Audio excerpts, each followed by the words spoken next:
Rockets. Hello and welcome in to a two-man game with Damon and Dom. I'm Damon, and right here next to me in person is Dom for episode 45. Shout out Michael Jordan and Michael Jordan's brother. Apparently, you just told me that. I did, didn't I? Yeah. So apparently his brother wore 45. I didn't know. Huge. In-person episode, I third ever, I think. Third, yes, that is a Every third. 15 episodes, you get an in-person episode.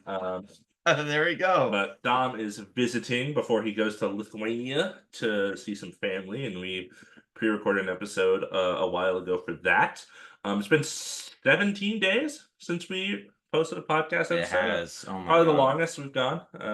I think so, yeah, because we knew I was gonna be here, so it made sense to wait because we did it pre-recorded, and we thought we'll probably just do one before. Yeah, We probably could have done two. Probably could have done two. That's bad math on our part. Hey, this is why we do it, right? We make mistakes. We're human. What more you want It's from all us? good. But we already got 46 ready. We're doing 45 now, and we'll do 47 when we come back, and we'll talk about the Olympics and how they went. So. Sure will. But for now, we're here. We're in person. We're in my apartment. What do you think? What do you think of my new apartment? What do you think? Dude, I love it. I love you got the on-air sign, obviously. You got the hoop. It's very cozy. I have no artwork up still. You got the central air. Well, you got artwork for your birthday. We'll have to show on the pod another time. I did, yeah. My Yeah. birthday's in a month, so I got it because super it's so funny. Yeah, so I got it for early because I don't know why in my head I was like, I'm not gonna have enough time to order you a gift before I'm back from Lithuania. But I'm gonna have like 20 days. But I was just like, I just might as well did it. So yeah, you're welcome. You get an early birthday gift. It's a great gift. No spoils on the pod. You'll see it when it's hanging up over there somewhere. Where my other basketball stuff is. Absolutely. I gotta frame it. It's a poster. Spoiler, it's a poster. But yeah, no, it was great. Yeah, is it like fabric or is it like the paper? It's like a canvas kind of. Okay. It's like paper. It's like the Luca one you Yeah, get, right? Yeah. I like that similar. one. Yeah, cool. Yeah, I like it. I just wanted to frame all my artwork, and I just haven't gotten around to it yet. So I totally get that. Yeah, only thing I haven't done. It's a blank canvas, You gotta decorate it when you feel like it. Thanks. Yeah, you're welcome. I'll do it. Well, you know what I'm really wondering right now? What's that? Why the listener hasn't liked and subscribed and commented on our stuff yet. So you should do that first. Oh yes, like, comment, subscribe on YouTube, 5 stars, follow on Spotify, share, whatever, we say it every episode. Please do those things, get the word out, you know how it goes. But yeah, episode 45 in person. We have a lot to get to. We got some more free agency stuff we'll talk about. We have Summer League that just finished yesterday, I think. Sure did. And the Olympic exhibition games just finished, and now the actual Olympics are going to start in like 2 days. So yeah, it's kind of a perfect time to do this. Yeah, I think so too. Going right into the Olympics, right after Summer League, nice middle ground. How are you? How was your time in Austin? Yeah, I was literally trying to pivot to that, and I was like, maybe we should say like, comment, subscribe. But yeah, I will go first, I guess. I am doing well. I am glad to be back in Texas, spending time with my mom. Went to San Antonio yesterday with her and went to a comedy show Sunday. Shout out Nasty Nate and John Daniel Luna, my 2 friends from LA. Went to go celebrate. You go by Nasty Nate. His name's Nate Welch. He goes by name. Nasty Nate. But yeah, it been really fun. We played basketball. We played basketball. I'm so sore and still and stiff still. But I'm doing great. I'm honestly very excited to be here and to do this live. But how are you doing? I'm doing good too. Basketball is a blast playing with you, playing against you. Either way, it was really fun. I'm glad I'm still good. Shout out to Jared and Adam. They both showed up to the rec. Thank Mhm. you for that. That was a lot of fun. A couple of the regulars I see there were there as well. It was a good time. You were draining threes. You're probably at least 50% from 3. You were killing us or helping me when you were on my team. Yeah, no, and so I don't know if we talked about this, but usually when we play, we are usually against each other, which is kind of fun because then we kind of know each other, so we like to kind of we're against each other like 1 game, I think, and I had fun that game defending you, although like your teammates never passed you the ball, which you told me about. I told you. It's so weird to me every time. So weird. But then when I'm on your team, we were doing that 2-man game. Dude, and we even were actually we were doing 2-man game. And little cuts to the basket, passes for layups. Yeah, dude. We got the goggles. We got we got Dimer, bronze Dimer on 2K. But yeah, basketball. What else have you been up to? We went out Saturday. We saw Locomotion. That was fun. Dude, we got wasted. I didn't get wasted, but wasted. I drank Lone Star. Shout out Soul. He was yeah, shout out Soul. But yeah, we saw Blow Commotion, which is a friend of mine is in like a community band. They convinced me to join. They had practice right now, but I'm here doing this instead. So Yeah, priorities. What can I I'll say? go next week though. That's what I told them. Yeah. That was fun. Yeah, everything's been good. Work's been good. Life's been good. It's so Everything's funny good. because like we just had dinner and we like just we've caught up. Like I've we been already here caught for up. so many We already days, did so that. it's like we already know everything that's going on. But yeah, hey, we're both I doing got good. NCAA football. That's been fun. Yeah, you showed me that, dude. Okay, The if Stanford. you're listening to this and you haven't seen the mascot for Stanford University, do yourself a favor, just look up Stanford mascot and then like, comment, and subscribe and tell us about how much you loved it. Because I'm not gonna tell you anything. Just look it up. Just look it up. It's a great mascot. It's a team I'm on, NCAA, by the way. But yeah, no, everything's been good. I think Yeah. we've both been good, been hanging. Um, shall we? Shall we dive in? Yeah, let's Shall we? do it. Let's reveal the shirts. Oh, let's reveal the shirts. Yeah. Although I guess we're kind of wearing them right now. I'm rocking Summer League. Same Summer League shirt from last year, of course. We didn't get to go this year, so He's I wiping didn't mean to. Oh. I'm trying to just bring my hands down. Actually, Actually good. yeah, get out of my way. Oh my god. Oh jeez. Yeah, same shirt from last year because we didn't go this year. It's a good Unfortunately, shirt. but That's a good shirt, though. it's a great shirt. Summer League just wrapped up, so it felt like the optimal time to bust it back out for sure. Yeah, and I'm rocking the Battle of the Bands Battle 1 shirt that my band was a part of and lost back in June. But I have 2 Lakers shirts and I both wore them already, so they're dirty and I need to do the laundry. I wore them both. Okay, I both wore them. What do you want? What do you want from me? Okay. So I'm wearing a Battle of the Band shirt. Okay. Fair. Just let's move past. Now you get a 1 pass for a non-basketball shirt. You know, it's so funny because I didn't even pack a basketball hat. I have an Oakland Athletics hat sitting in your living room. I was like, maybe that'll count. It don't. Didn't want to bust the hat out for the pod. Oakland Athletics. The good old another time. Good old days. Another time I'll throw on an unrelated sport. There you go. Yeah, I wore my Lions polo to work today. I did Lions polo. Oh yeah. It's a nice polo. Yeah, it is a nice polo. Looks good on you. Thanks. Yeah, wear it for the pod next time. And now we're gonna talk about football. Oh, NCAA, what's going on? Well, okay, guys. Okay, we're gonna stop joking around now. It's all fun and games, but let's be honest. Business time. It's free agency news time, Oh. and we're gonna talk about some guy that I don't even know how to pronounce. That's why I'm gonna take it. So, San Antonio Spurs.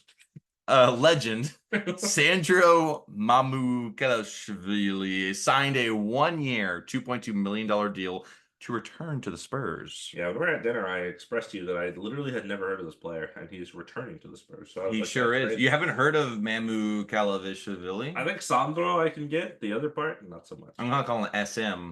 Yo, SM, he's back. So, You know who else is back?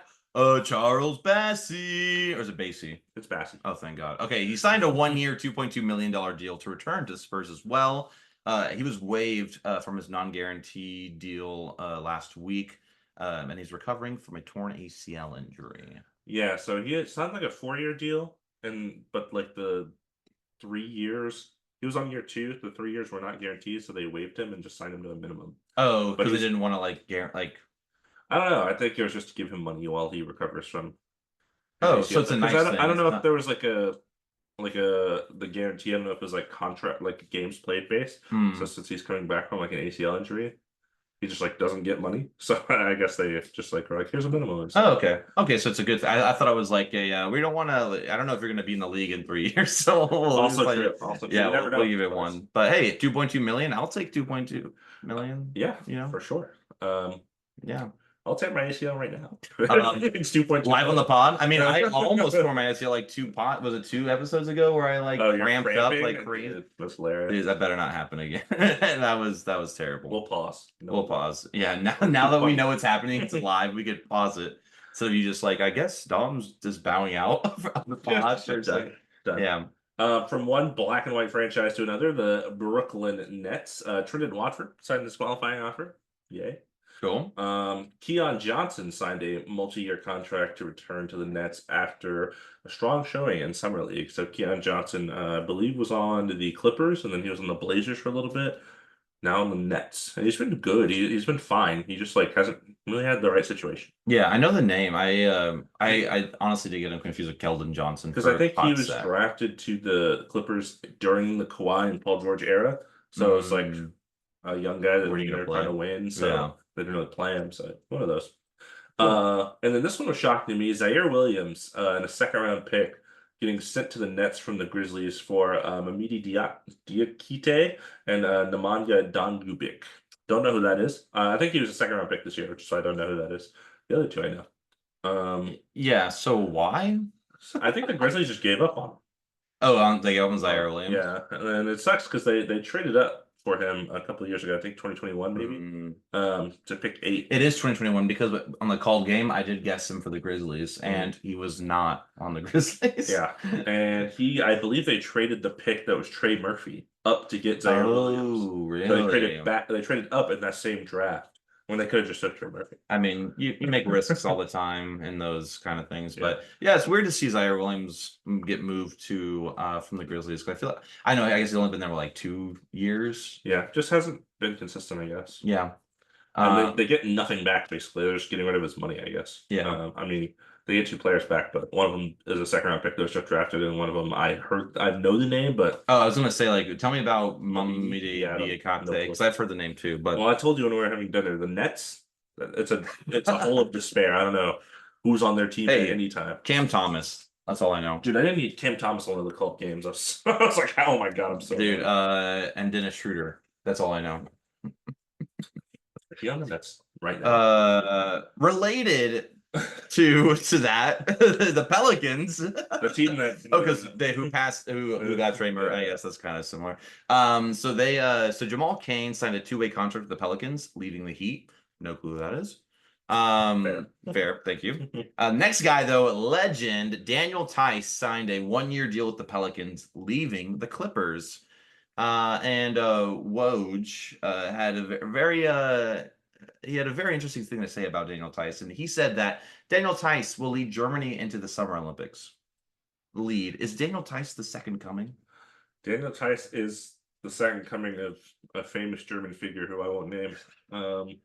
My God, His like the way you say lead is like he's the best player. Like the vision I get in my head is he's running into the Olympics with the flag. The flag. Yeah. Like it's Daniel Tice, look out. But obviously they have Dennis Schroeder, they have the Wagner brothers, they have better NBA players. They have a lot of Daniel good. Tice. Yeah, they have a lot of good NBA players on that team. So it's just interesting that he posted that. Yeah, but Daniel Tice on the Pelicans, I mean, I guess they're just replacing the void that Valanciunas and left Daniel behind. Tice can shoot. He He's a can. little He bit of can. a spacer, I so remember that's good for Zion. I remember watching him shoot threes on the Celtics. He's been on like 5 teams in the last 2 years. Celtics. Can you guess? I can guess one more. I can guess more. Okay, Pacers, yeah. Bulls, Clippers, obviously, and now he's on the Pelicans. But he was on something before then. Oh, he was in the Rockets. Oh my God, he was. Oh my God, that's crazy. He's been on 6 teams. Hey, yeah, and he's led all of those 6 teams to victory, all to the Olympics. I don't know how he does it. From one team that is in New Orleans to a team that used to be. Bryce McGowan signed a 2-way contract with the Blazers, leaving the Hornets. That's the team that's in New Orleans, not the Blazers. The Blazers are in New Orleans. Oh yeah. The Blazers are not. They're somewhere else. I like Bryce McGowan's. I watched him play against the Rockets a couple times live, and he's still like 21. He's still really young. Interesting. He only got a 2-way contract. I feel like he's probably worth a little bit of a flyer. I'm surprised the Hornets didn't keep him around. Interesting. I don't know the name, but good for him. I'll be watching some Blazers basketball. Since we're on the topic of the Hornets, we're going to talk about some veterans that are staying and also coming back to the Hornets. So Seth Curry and coming back. Yeah, because Seth Curry is staying because he was already there last season. Yeah. Okay. So you're agreeing with me. I got it. Seth, they just mean the same thing, right? No. Staying and coming back. Why did you say both? I meant staying and then coming to the team. Okay, you got me. Okay. Live pod. This is live pod. Live podcast. This is how we do it. This is it. Seth Curry signed a 1-year. Seth Curry signed a 1-year deal to return to the Hornets. Huge. And Taj Gibson, legend, signed a 1-year, $3.3 million deal with the Hornets, leaving the Pistons. From one awful team to another, Taj Gibson will coach more. Hey, it's your brother, your bro. Taj Gibson, yep. He and I are related. You have to be. Well, Gibson's your last Gibson, name. yeah, must be. Son of Gib. Taj Gibson, I think, is the second oldest player in the NBA. No way, really? I think so. After who? LeBron. I was going to say something else, but I don't know what Udonis? I was going to say. Udonis. Bring back Udonis.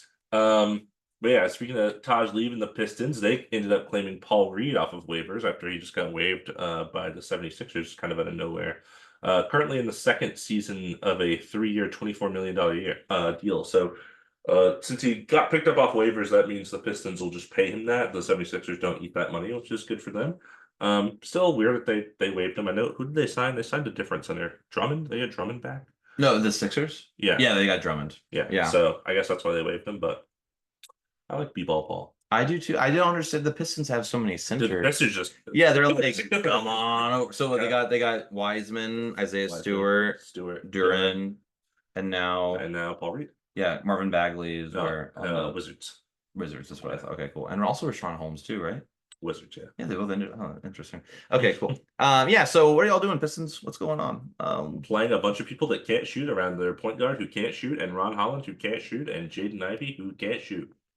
But I do like Jaden Ivey. And Asar Thompson, who's got 12% or something from three. But he can defend. I like their team, except none of them can shoot. And you know what? If it was 1975, this team would be elite. You know what's crazy? You said it was 50% from 3 when we played. Hey, Detroit, call me up. Detroit. Yo, Detroit, call me up. NBA 3 is a little longer than the Rec Center 3, but you probably got it. Dude, come on. Dude, it's probably easier the further away it is. I think that is how it works, actually. Yeah, so 76ers in the same... Well, we're talking about Paul Reed, so that makes sense. Yeah. So 76ers... No, I know. You're... lay it out for you. Dude, I'm going to say these guys... his transition game is so good. You know how much time I spent on this document for no reason? You know how much time I spent? Not a lot. I added some things that I think are later. I'll know it when I see a giant image. That's what I'll I resized them a couple times to fit how long the document ended up, you know? Yeah, I do the same sometimes when I'm on the doc. 76ers, Kyle Lowry signed a 1-year deal to return to the 76ers.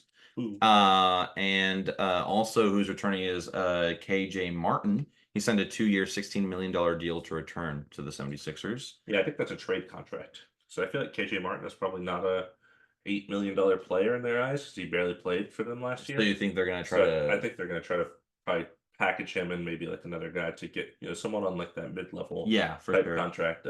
He's definitely not a deadline or so. Hey, but good for him. I mean, Griffin, I like KJ Martin. Hey, maybe he'll go back to the Rockets. I don't know. Who are we trading though? Dylan Brooks? No, we'll just take him. Oh yeah, trade him Dylan Brooks. Actually, they probably would love Dylan Brooks. Dude, they would love Dylan Brooks. Yeah.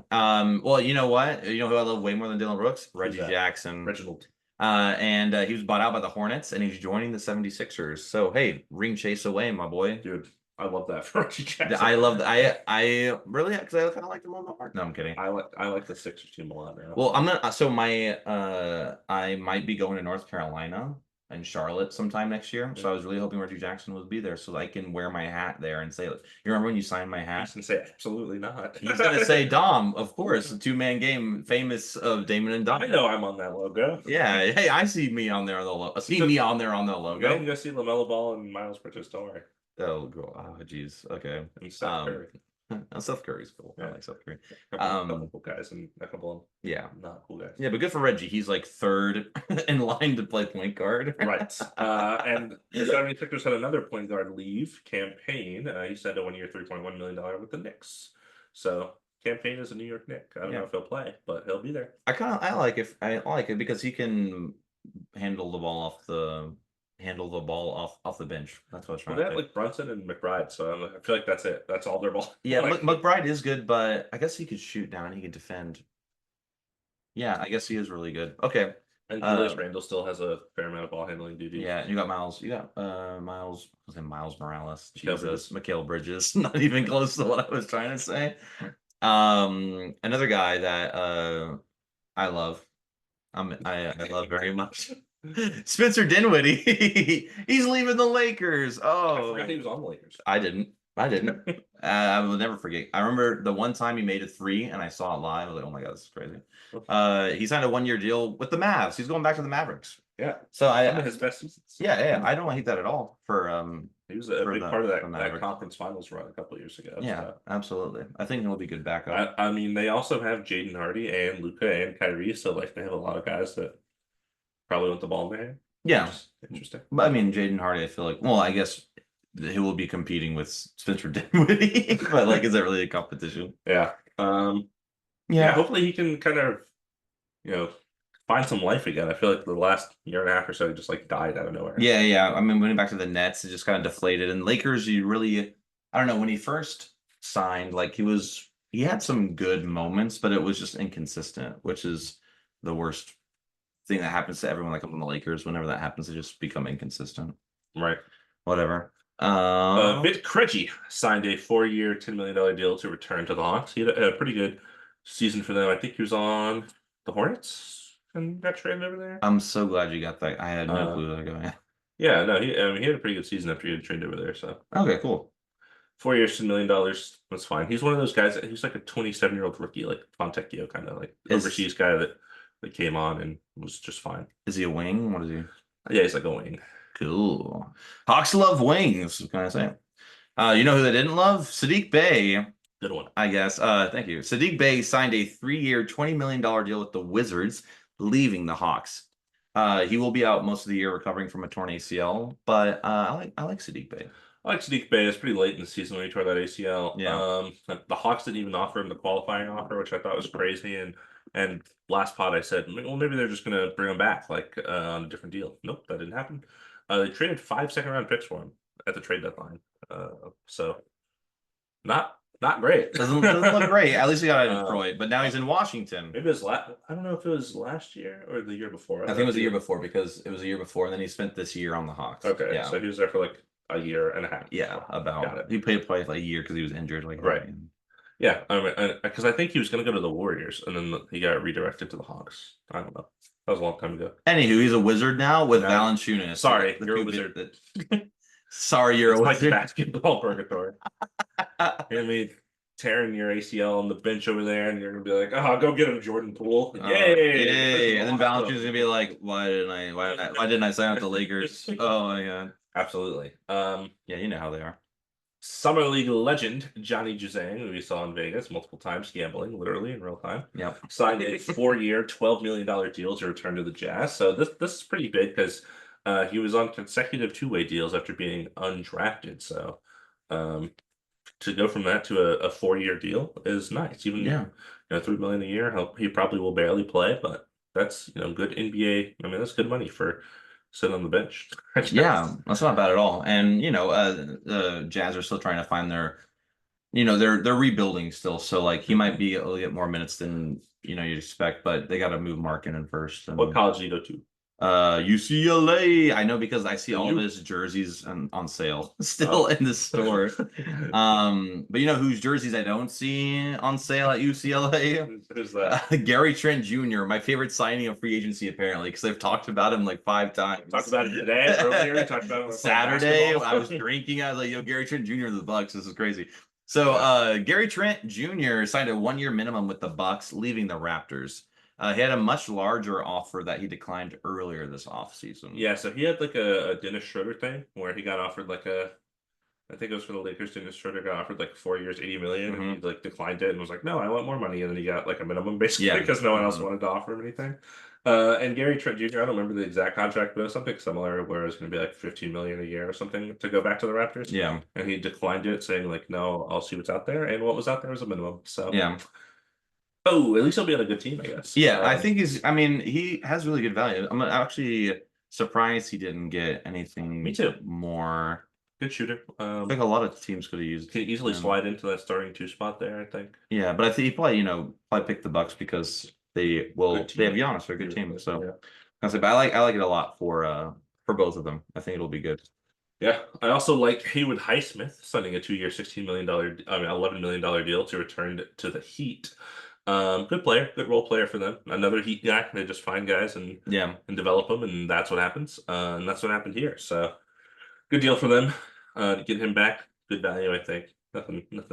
Nothing to it there. Yeah, he's one of those guys every time I'm just like, yeah, he's gonna be on the bench for the Heat and he'll come in and play some minutes Right. here and there. So That's how it works in basketball. You are on the bench and then you come in and you play a little bit. oh, interesting. Oh, those are the guys that don't get the maximums, right? Right. Well, the guy who definitely didn't get the maximum, but he's number one in our hearts. Josh Okogie signed a 2-year, $16 million deal to return to the Suns. The second year is non-guaranteed, though.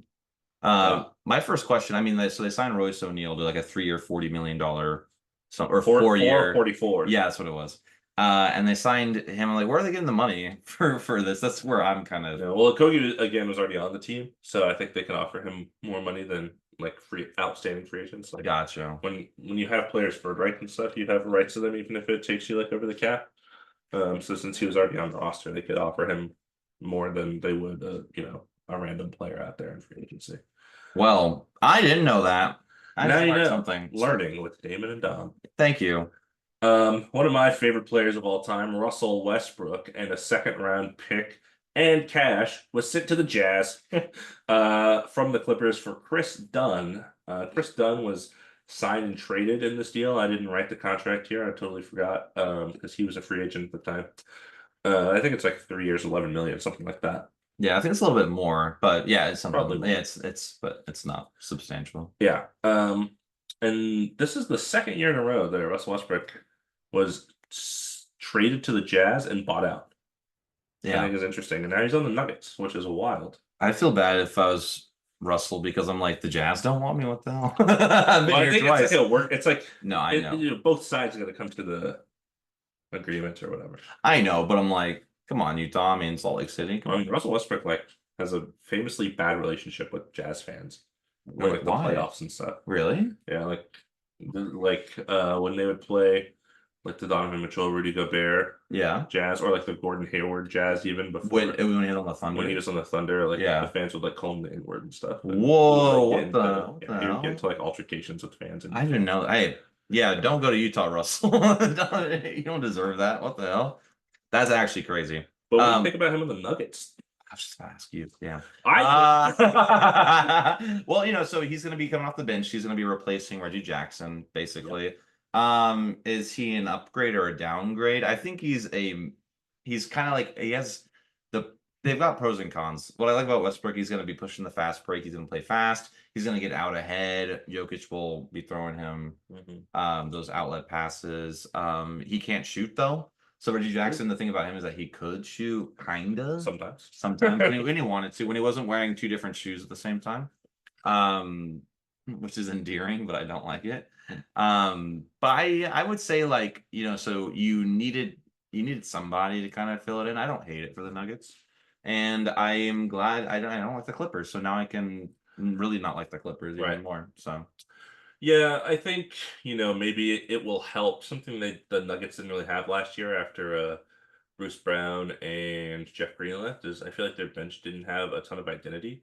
So maybe Russell Westbrook can provide that. Maybe this allots more time that Murray and Jokic can be off the floor instead of trying to stagger them and just kind of like let Russell Westbrook and Christian Brown and whoever else, Justin Holiday on the bench, kind of run the show. I do think if Russell Westbrook can get kind of back into cutting, like Aaron Gordon does a lot with Jokic, I think that could work really well. Yeah. He's still very quick. Because Jokic can make those, good passes and Russell Westbrook's at the rim, that'll be good. I mean, they're just signing him for free though, so it's like not like they paid anything. He got bought out and signed. So. Yeah. Well, see, not really a risk. He had one of the biggest games in NBA history in Denver. When I remember. I know that shot. Yeah, broke the triple-double record, 42 in a season. Averaged a triple-double for that season. I think that was the last game. Knocked the Nuggets out of the playoffs. And then Steven Adams missed the free throw on purpose, passed it back to Westbrook for like a open 3. Yeah, way back, like near the logo. It was a massive game. Yeah, it was like a buzzer beater, right? Yeah, it was crazy. And now he's there on your team. So yeah, pretty cool. I like it. I like what you said about the identity for the bench. They didn't really have a veteran presence on the bench, like a leader. So I think that'll be good for them. And I was going to say something else, and I forgot. Now we'll have to root for the Nuggets. Yeah. Yes, you sure will. And I will be on the other side of that. Time for me to get another jersey.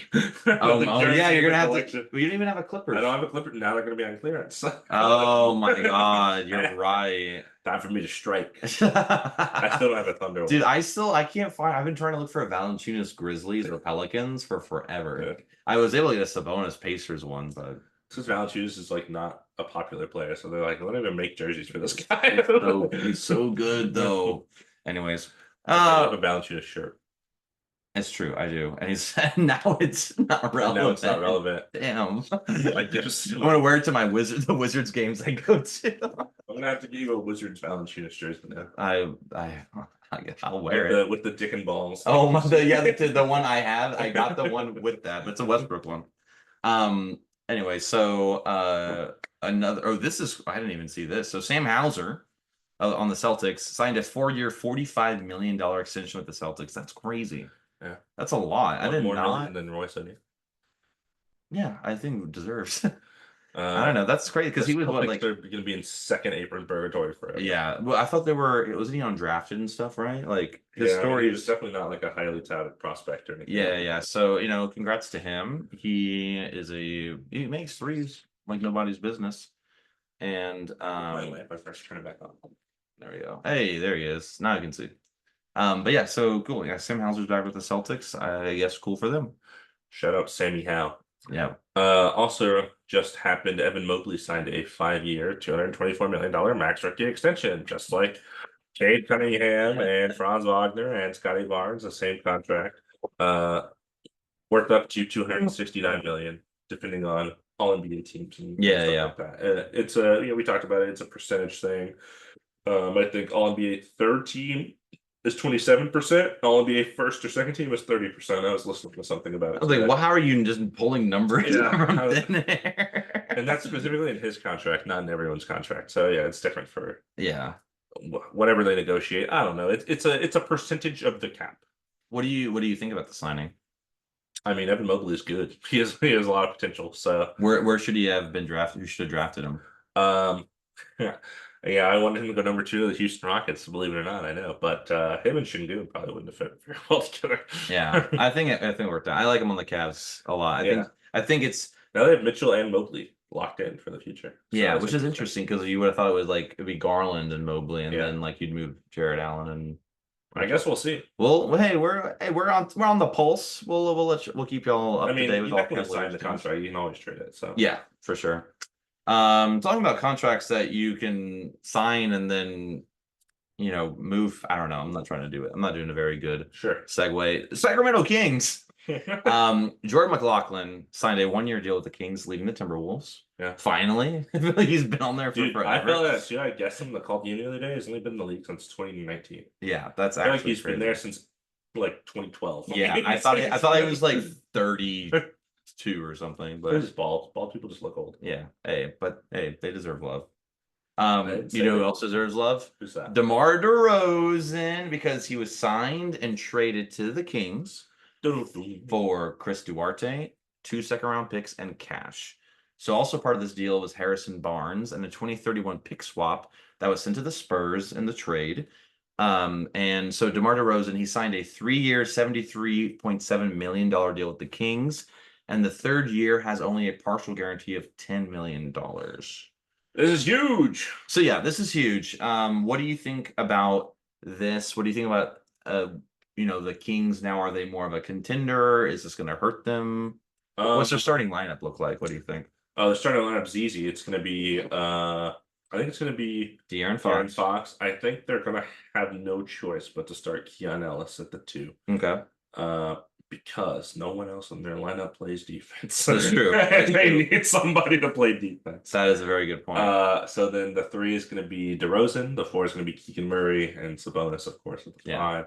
Then you have Malik Monk, Kevin Huerter, Trey Lyles off the bench. That's 8. Alex Len. Yeah. JaVale McGee. Is he on the Kings still? Pretty sure he's still on the Kings, yeah. JaVale McGee has been going all around the league the last couple of years. I'm like, what team is that guy? Hey, good for him. No, I think their offense will be really, really good. Yeah. Their offense was already like historic. Was it 2 seasons ago when they finally made the playoffs? Their offense, Yeah, I like think that super, was it was like super historic. the best offense ever. Like the Mavericks were the year before was the best And offense then of the all time. Panthers last year. Yeah, and literally every year Yeah. is the best offense of all time. Yeah, so their offense was already really good. Derozan, that adds a clutch element. Fox just won Clutch Player of the Year. Derozan has been up there, so Yeah. two really It's nice clutch to have guys. to, yeah. Fox has been able to space the floor a little more in recent years. Obviously, Sabonis doesn't space. Keegan Murray's a really good shooter, though. And then Monk and Hurt are up. They're both really good shooters as well. Terry Lyles, even for a backup four, is a pretty good spacer. So that's good because DeRozan's not a base 3-point shooter. Except when he needs to make it as a buzzer beater. Except when he's really good. A one-footed buzzer beater and deliver as he does. As he always does. Yeah, I think their offense will be, for this team to be like a solid playoff team, I feel like they have to have like a top 5 offense. Yeah. So I feel like their defense is going to be like 20th or worse because they do not have a lot of defending going on here. Also, we didn't even mention Jordan McLaughlin in that. Come on, he's got to be like 7th off the bench. I'm kidding. Sure. He's like 9th. He's like 9th. After Alex Len. Yeah. But yeah, so they didn't give up a ton. Khris Duarte, I feel like he wasn't really part of their plans anyways. Yeah, who I like. I like him on the Bulls. 24 years old. Yeah, I like him on the Bulls. Younger guy who still can prove himself. Like I liked him on the Pacers, but they kind of moved him as part of the feels like he was just immediately not a part of both teams' visions. Yeah, so maybe the Bulls will be a little bit better. At least they got some picks in this trade. Some seconds. They should have traded DeRozan like a year ago. Yeah. A deadline ago. Probably would have got a lot more. Yeah. Bad trade for the Bulls, but the Bulls always lose, so makes sense. Bad trade for the Bulls, but it could have been more. It could have been a lot worse. That's the thing. And he didn't walk like next year in free agency or something. Yeah, it's so interesting how the Spurs kind of got looped in. Like when we first saw something, I don't even know. Yeah. When we first saw it, it looked like Harrison Barnes went to the Bulls, and I liked that a lot. It was get some like a veteran, get some shooting on the team. Yeah. Because Josh Giddey can't shoot, so I mean, you can pass it to Harrison Barnes, and you can you can kind of replace like Alex Caruso, not as good obviously, but try to do something like that. But he's on the Spurs, which is also good for the Spurs. They get some spacing, and they need that in San Antonio. That's right. But yeah, I mean, I think the Kings win this. Like you said, they need to be top 5 offense. I agree. But I think this is probably gonna. Are they going to be? They're not going to be as good as they were like when they, won the Pacific Division like 2 years ago. Mm-hmm. But they will be good. They'll be good. They'll be a playoff team for sure. Yeah, I mean this feels like a, 6 seed at best maybe. How good the West is. Yeah, because Lakers is first, right?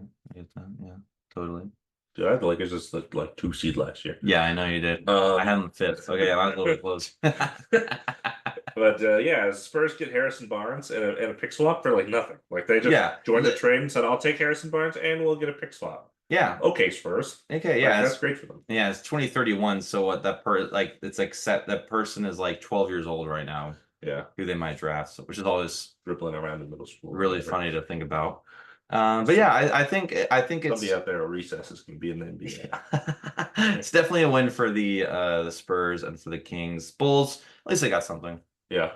Honestly, remember when I gave the Bulls an F a year ago and we did off-season grades because they needed to blow it up? I wonder what you're going to give them this year. D. Depends on if Zach LaVine and Bush are on their roster still. Yeah, that'll be interesting.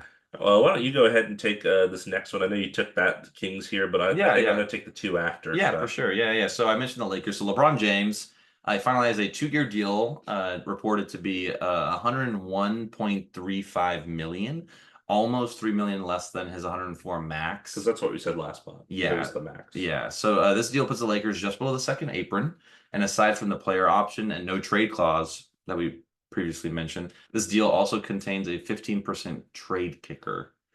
What does that mean? That means if he does get traded, he makes 15% more money. Oh. So he has a no trade clause to say, I don't want to get traded, but if you do trade me, I'm going to make more money where I get traded. But there's no trade clause, so why would you get traded? Well, a no trade clause just means he has to approve. Oh. Like, it just means, like, you can't trade him to the Wizards. Why? Maybe he wants to he has to be okay with where he goes. Gotcha. Okay. Because he has that, and Bradley Beal has that. Only 2 in the NBA. Gotcha. Yeah, you're right. Yeah. And I think we talked about last time that, he didn't accept it originally because they were trying to sign some other guys to the team so they could, work a deal around. Didn't really work out. He's still taking less than the max though, just to help the Lakers. Be below the second apron. Just a little bit. They said, please, LeBron, you're literally a billionaire, please. He's like, okay, just give me 2.5 million under the table. And they go, easy. Easy money. Bus is like, here you go. Bus is like, I carry on 2 million in cash everywhere I go. So yeah, that's some Lakers. How do you feel, Laker fan? Good? Yeah. I mean, I wish, we got Buddy healed. I think that's like the biggest thing that I think that could have. Well, we're not done talking about LeBron. We're gonna talk more about him later. We sure will. But yeah, I mean, LeBron's staying with the Lakers. I was never really concerned. Every offseason, they're like, It was just worth noting last time we talked about the max. We actually got right below that second apron. If you don't know what the second apron is, I'm not going to explain it for the 18th time. It's just not Look good. It up. Yeah, if you're a team, you don't want to be in the second apron. If your team's expensive, you get punished. Yeah, there you go. But yeah, from one LA team to another, I want to talk a little bit about Paul George free agency. We already talked about what he did last time, but after that, he went on his podcast. As you know, he has a podcast and kind of talked more about how the process went in the discussions, and I just thought it was interesting. I'm not sure if you saw all this, but I'll go ahead and break it down for you. First of all, number 8, hideous, hate it. Oh yeah, he's PG I get it. Last 8. I was listening to last pod. I said number 8. I said, is he wearing number 8? I thought that was like retired for sure on the Sixers, but I don't know. I saw a video of him in the practice facility, and they were like, "Oh, 8 looks good on me," and I was like, "No, it doesn't." No, it doesn't. Don't lie. Don't lie. You have to be 8 years older or older to watch Paul George. Yeah, I mean, like 13 was good, and then 24 even looked good. Like that's what he wore on the Pacers, right? Yeah. What can you do? He should have been 11. 24 minus 13. You made yourself laugh. It was so bad. It was so bad. I was like, that's not. It's not gonna get me to laugh. Anyways, tell me it was accomplished. Yeah, he got me to laugh. So he talked about kind of the timeline last year of his extension talks with the Clippers. Basically, at the beginning of the season in October, the Clippers offered 2 years, $60 million, and he declined. Obviously, that was it. In my perspective, if I'm Paul George, it's over. You offered me 2 years, $60 million after I've been the best player in this team for the last 4 or 5 years. That is crazy, No. For reference, James Harden just signed 2 years, $70 million. Oh yeah, I forgot about that. Emmanuel quickly just signed a 5-year, $175 million deal with the Raptors. Okay, that's IQ though. Come on, dude. Like Paul George, we talked about this. Kawhi's better talent-wise. Paul George is more available, more consistent. Yeah. And I mean, was literally third MVP before going to the Clippers and led them to their only conference finals appearance in championship history. So 2 years, $60 million is crazy. Yeah. After Kawhi ended up getting an extension, Paul George said, "Okay, Kawhi got 3 years, $150 million, basically. I'll take basically the same deal, but I want a no trade clause." And the Clippers said, "No, we're not going to do that." Okay.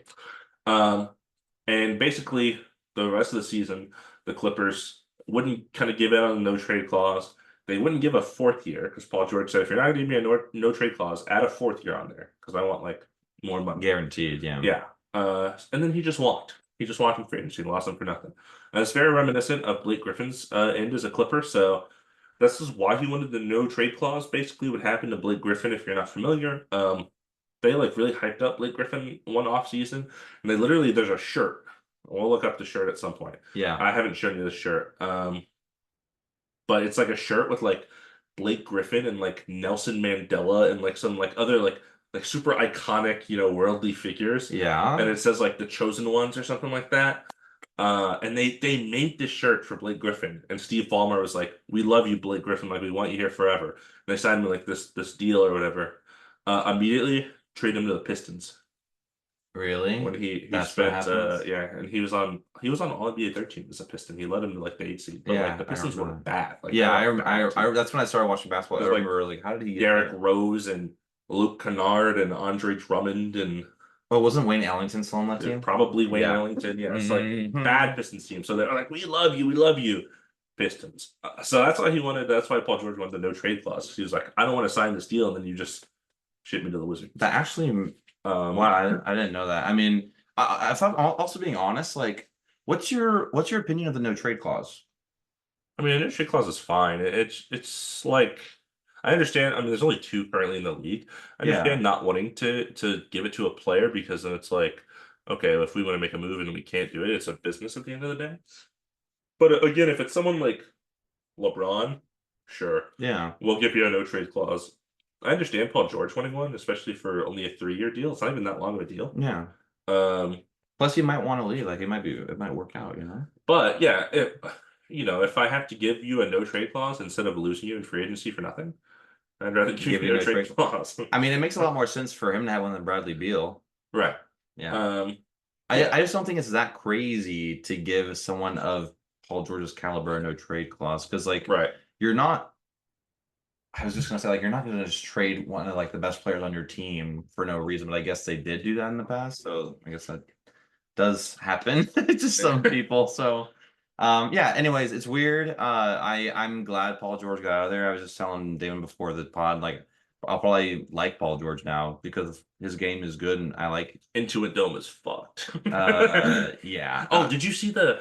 Did you see the The the? inside. Yeah, the Yeah. what is it? What is The it called? screen. Yeah, it's like The they called jumbotron. it something specific. They're like the Halo board or something like that. Oh, that probably makes sense. I don't remember what they called it. I But just remember seeing it's it. giant. Yeah, it looks It's huge. awesome looking. Dude, I'm I so cannot jealous. wait to go to that. But here's the thing. So we can talk about it real quick since we're talking about Clippers. So if you don't live in Los Angeles, the Forum and SoFi Stadium, they're right next to each other in Inglewood.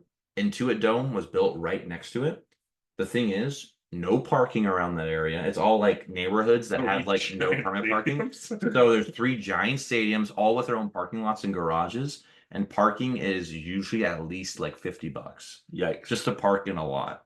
Like and if you want to park in a garage, it's like 80. Like I went to go see Blink-182 at Mhm. SoFi, and I drove and I told my friend like I'll drive if we want to split parking or if you want to. And he said I'll pay for parking, and he bought us like a garage for $80, and we were like kind of far, and we had to walk and stuff. So I don't love it because I used to be able to park and walk Right. to Clippers games. Now I'm gonna have to take that into account when I buy a ticket, and Yeah, I feel yeah. like that sucks because it's like, oh, I want to buy a $50 ticket. Oh, and now I have to buy $50 parking It's kind of too. like, yeah, so we went to a Spurs game, like how they, or even like the Dodgers The do this. Spurs Stadium's in the middle of nowhere, so It's you just, have no yeah, so choice. it's like you have no choice but to park in these lots, and you basically like it's not included in your ticket, so you Yeah, have, it's just, I hate, it's dumb I hate for that. So sure. that's the one thing That I does don't suck. like that. Maybe worth like Ubering there or something. It might be, yeah, Yeah. just parking near-ish and then Ubering closer. Yeah. That might be the move. I didn't even think about that. This is why we have a pod. So we could talk about it. Uber's not gonna be $50. I hope. I hope. Nah, it'll be a little bit better. But tell me a little bit about another player. Yeah, let's go from the biggest market in the West to the one in the East. That's the Knicks. Jalen Brunson and the Knicks agreed to a 4-year, $156.5 million extension. Now, you may be thinking, $156 million, that's a lot. I'm here to tell you, for Jalen Brunson, it's not that much. If he waited until next offseason, he could have signed a 5-year, $269 million extension, which is $113 million more than the extension he just signed. So this deal, of course, allows the team cap flexibility. They just traded a lot for Mikal Bridges. They're going to have to pay him at some point. They just paid OG Anunoby's contract is bigger than this extension that Jalen Brunson just signed, that he signed earlier this offseason. Of course, DiVincenzo, Josh Hart, like they're going to have to pay all these guys at some point. So this deal kind of allows them a little more cap flexibility for that. It's a huge win for the Knicks as a franchise. Of course, Jalen Brunson's father is like a Assistant coach. yeah, he's on the front office somehow. I don't remember. Okay. And his agent is like his uncle or like something like that. Yeah, Even the family. yeah, Okay. it's all in the family. And of course, he has the Villanova guys there, so it's all like Yeah. it's like a I don't know, it's like a Getting the band back together. yeah, it's very like homey, which is weird. Yeah. But yeah, I have a little graphic here. So basically, in the 25-26 season, he's going to be making about 35 million. Whereas if he waited to sign this extension, he would have been making 46 million. $10 So million difference. yeah, Crazy. so 113 million over the 4-year period. The Knicks end up saving about 37 million total dollars in cap because of this. But there is one thing that people aren't really talking about this, And that is when you get to 10 years of service in the NBA, the amount of money you make gets a lot higher. So now that he signed this extension already, instead of waiting till next year, because if he waited till next year, it would have the extension would have been another year longer. Yeah. Um, Now in 2029, when he gets to his 10 years of service, he'll be able to sign a much bigger contract. So he's playing the long game, allowing the franchise to try to compete. I mean, $160 million is nothing to sniff at. Yeah. Obviously, that's still a lot of money. It's just in NBA terms. He could have taken a more selfish route and like just give me the full max. And I think everybody would have agreed it was probably deserved. Most people thought when he signed his original deal with the Knicks, he was overpaid, and then quickly after they were like, he's underpaid, and now he's going to be underpaid again. Yeah. Build the statue, retire the number. Yeah. We're ready. I'm a big fan of moves like this. Players that are willing to make the sacrifice for the win now scenario, especially if you're playing with people that you went to school with and have a relationship with and are friends with, and Right.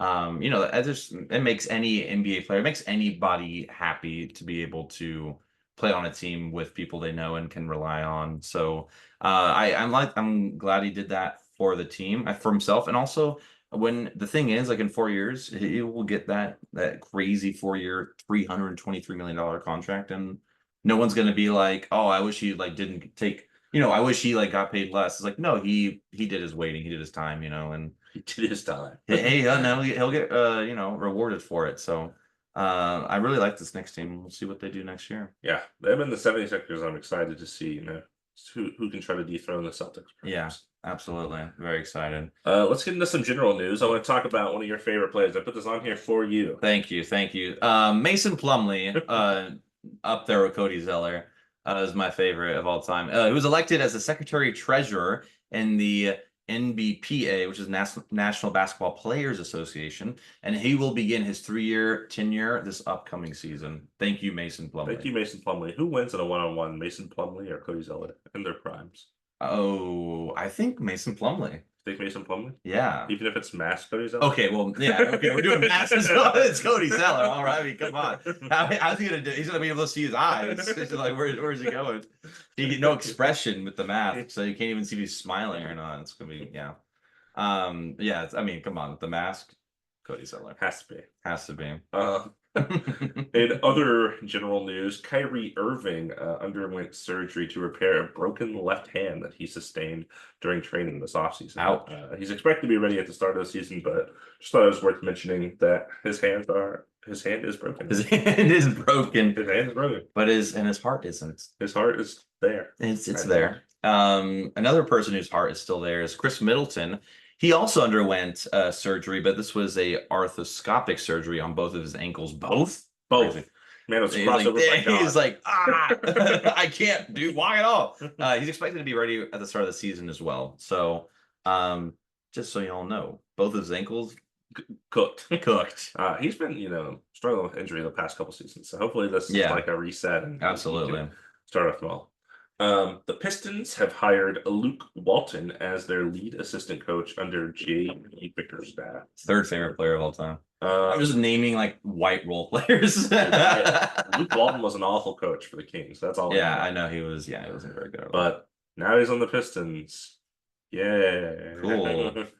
Woo. Good for him. Lindsey Harding, reigning G League Coach of the Year, is becoming an assistant coach under J.J. Redick's staff on the Lakers.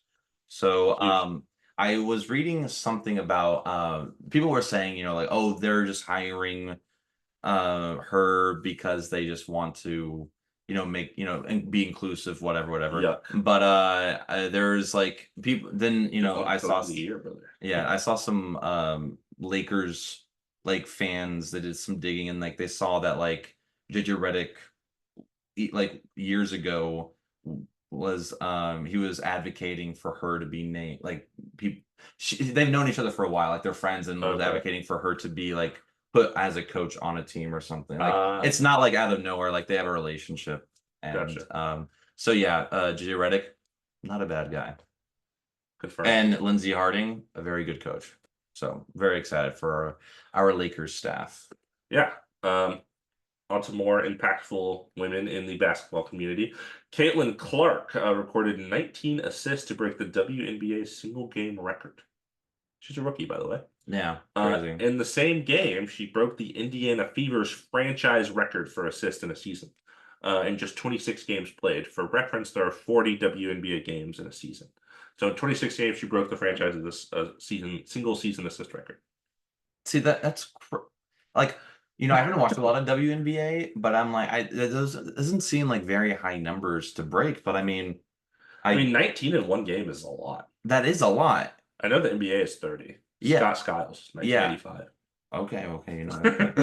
I'm just like, I guess the WNBA hasn't been around as much for that to stack up, but like, I mean, that's awesome for her. Like, that's actually great. And I mean, I remember when, we both know like when she joined the league this year, like, there's a lot of like negative things. Right. So, I mean, this is just proving that, she's good. Yeah. And I'll take the next one here too. I was about to say, I don't know how to pronounce the first woman's name. I do. It's Arike Gumbawale. That's what I was going to say. Caitlin Clark and Angel Reese, of course, Chicago Sky. They led the WNBA All-Star team to a 117-109 win over the women's U.S. Olympic team. So basically, how they do their All-Star matchup during the years of the Olympics is they take the Olympic team in the WNBA and then they get like all the other good players in the WNBA and they go against each other. Kind of like a World versus USA, like they used to do in like the Rising Stars game and stuff like that. My question is, why aren't they on the U.S. Olympic team? Well, Caitlin Clark and Angel Reese are rookies, so they probably weren't going to make the Olympic team because they have like the Olympic team has like Sabrina Ionescu, Brianna Stewart. Oh, it's like okay. I thought it was just people like gotcha. Yeah. That makes more sense. Gotcha. It has like more tenured for sure. Kelsey Plum, people like that. And then this is like Arike Gumbawale is not American, obviously. And then Caitlin Clark and Angel Reese are rookies. So my name is Dominique Bitotis. I'm an American. That's fair. Arike Gumbawale, I've told you about her before. She was the person I think at Notre Dame that she hit like 2 buzzer beaters in the Final Four and the championship over like UConn and South Carolina, I think, to win that year. It was crazy. That is crazy. But in 2021, they won this game as well. And Arike was the MVP in both. She's the MVP this time in 2024 and in 2021 when they beat the Olympic team. She had an All-Star game record of 34 points. And then Caitlin Clark was like 2 assists shy of the assist record in an All-Star game. For the All-Star, that's great. Yeah. So she is more of a playmaker, I think, and people are giving her credit for early on in her career. Yeah, absolutely. That's really cool. I can't wait to watch some more. Yeah, I need to tune into the W more. They do like they show some games on like if you have Prime, like that's what I know. I do have Prime. Okay, yeah, I'll take a look. Moving on, back to the NBA.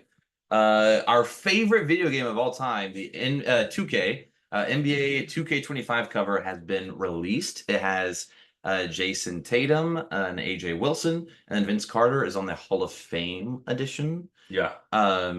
Jason Tatum in a very not cool pose. Yeah. AJ Wilson, awesome. Vince Carter, awesome. Yeah.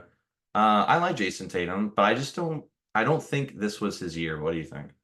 Yeah, I mean the Celtics did just win the title. He didn't win the conference finals or finals MVP, of course. I believe the last Celtic on the cover. Do you know who the last Celtic was? I know who it was. I'm gonna say it was Kevin Garnett. Was not. Kevin Garnett was on the cover of NBA 2K9, so that's a good guess. Okay. I remember because I had that game. Oh, was it Paul Pierce? It was not Paul Pierce. It was Kyrie Irving when he got traded to the Celtics. See, I was gonna guess that, but I remember it. He was on the cover as a Cav, and then he got traded, so they released a new cover with him. Oh, that's great. That's cool. That's cool. Okay, I get it. And that was in like 2018, I think. 2K18. Yeah. So yeah, I mean the Celtics just won the title. He's, a top 5 to 10 player, probably, right, in the NBA. Sure, yeah. So like, Giannis has been on the cover already. Jokic, I'm sure, has been on the cover. Jokic has certainly not been on the cover.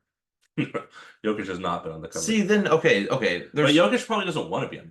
It doesn't matter. Well, I guess it is up to the image. Like, okay, I was gonna say it doesn't matter. It does. So yeah, he probably doesn't want to. Giannis has been on the cover. Did I say that already? Yeah, Embiid hasn't been on the cover. He's been MVP. He was on the cover of NBA Live 19, the last NBA Live game. I remember that. I'm not gonna let that count. I had that game. If I'm being honest, can I Jay?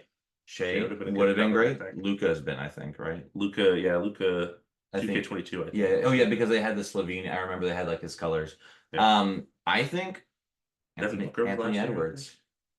Yeah, you think, well, Tatum has definitely been in the league longer, just won But championship. he has like more moments. Like Sure. name like come on like also like okay, can we just okay if you're listening to this, look at the pose the guy is in. Like it's just so boring. Yeah, I think it would have been, his Put PJ Washington with his the his, with the his iconic sidestep three, and then he breaks it. That would have been pretty good.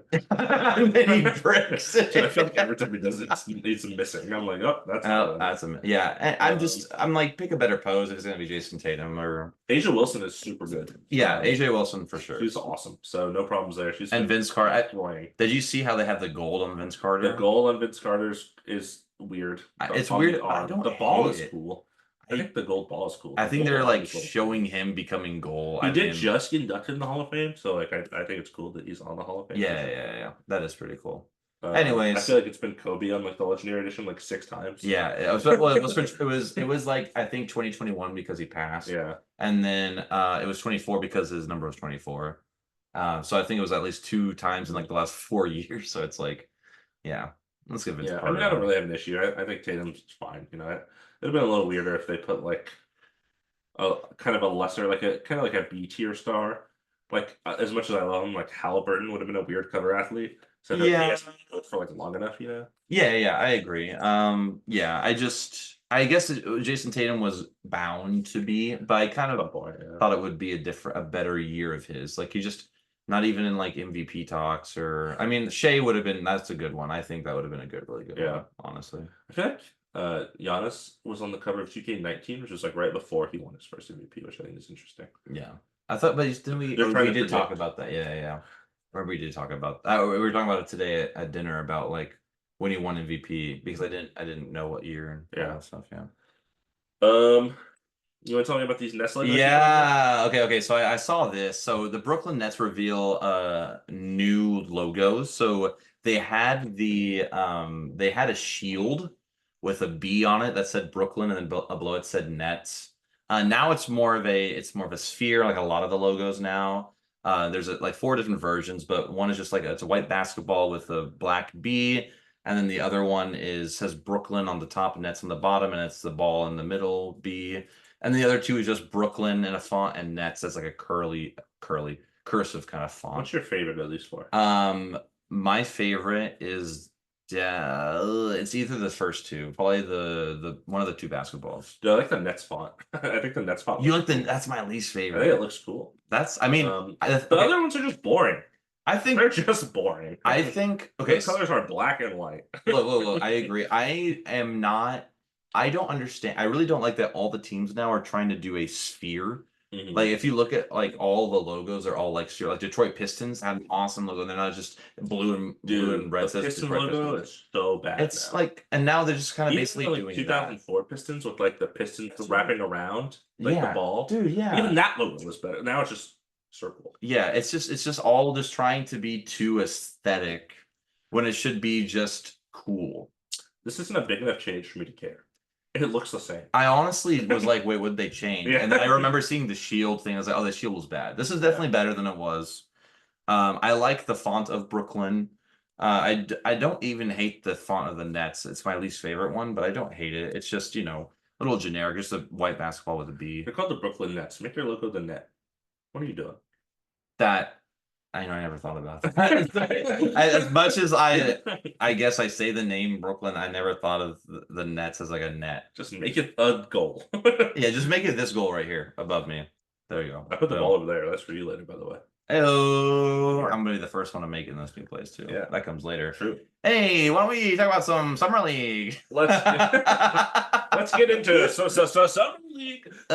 Summer league. I'll hit a couple quick ones here. A couple injuries, unfortunately, in summer league. Just wrapped up, so we're gonna go through it. Bucks second-year player Andre Jackson Jr. underwent surgery to repair a left hand fracture that he suffered in summer league. He's expected to be ready to go by training camp, so that's good. Doc Rivers hates playing young people anyway, so we'll see. Yeah, but and then we got the Kings number 13 pick Devin Carter. underwent left shoulder surgery and may not be ready for the start of the season. Rats. That's their ninth guy right there. That's what? That's their ninth guy. It's not Alex Len or Jordan McLaughlin. It's Devin. Oh, I see what you're saying. It's like who's 9? Okay. And then really sadly, the Nuggets number 22 pick, DeRon Holmes, suffered a torn Achilles tendon in his summer league debut against the Clippers and is out for the whole season. Oh my God. They traded up to 22 to draft this guy. They really liked him. They thought he could maybe be a part of the rotation. Of course, they're trying to contend. Torn Achilles, immediately out for the season. This is some pretty serious injuries to have in just summer league too. That's crazy. Well, the Clippers came out with the hammer and showed them who's boss. They're like, we're worse this year. Let's make everyone else worse too. That's actually crazy. Well, I hope they heal up well. Strother, remember last year I was seeing Julian Strother's praises and then he got injured. Don't they have Zeke Nnaji still too? They still got Zeke Nnaji. The dude doesn't play. He's been on there for 4 years. Yeah, I don't know why. They got P. Watt. They got P. Watts and Christian Brown, obviously. Christian Brown. There's another guy I'm not thinking of. Justin Holiday. No, I know. A young guy. Where did PJ Dozier sign? The Kings. Is it King? Who? PJ Dozier? Yeah, he signed with the Kings. I think it was Kings. I love the Kings. Yeah. I love their whole I'm team. a big fan of the Kings too. Let's talk about the top 5 picks though. Let's kind of review them. So number 1 pick, Zachary Rashashar. Nope. I said it right. Risachet. That's what I said. Okay. Risachet.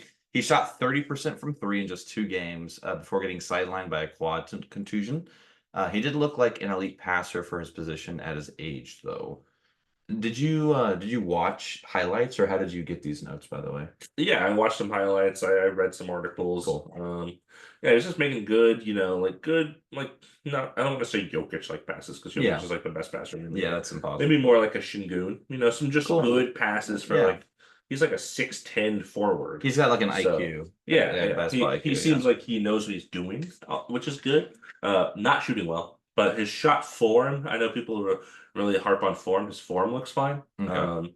He just wasn't falling. Yeah. And then number 2 pick, Alex Sarr, played really, really good defense on Summer League, especially at the rim. Of course, he's like a 7-1 center. He averaged 2.5 blocks and had a lot of rim deterrence, kind of like, just like I talked about with Rudy Gobert, like I'm here, so you don't want to come at me. Yeah.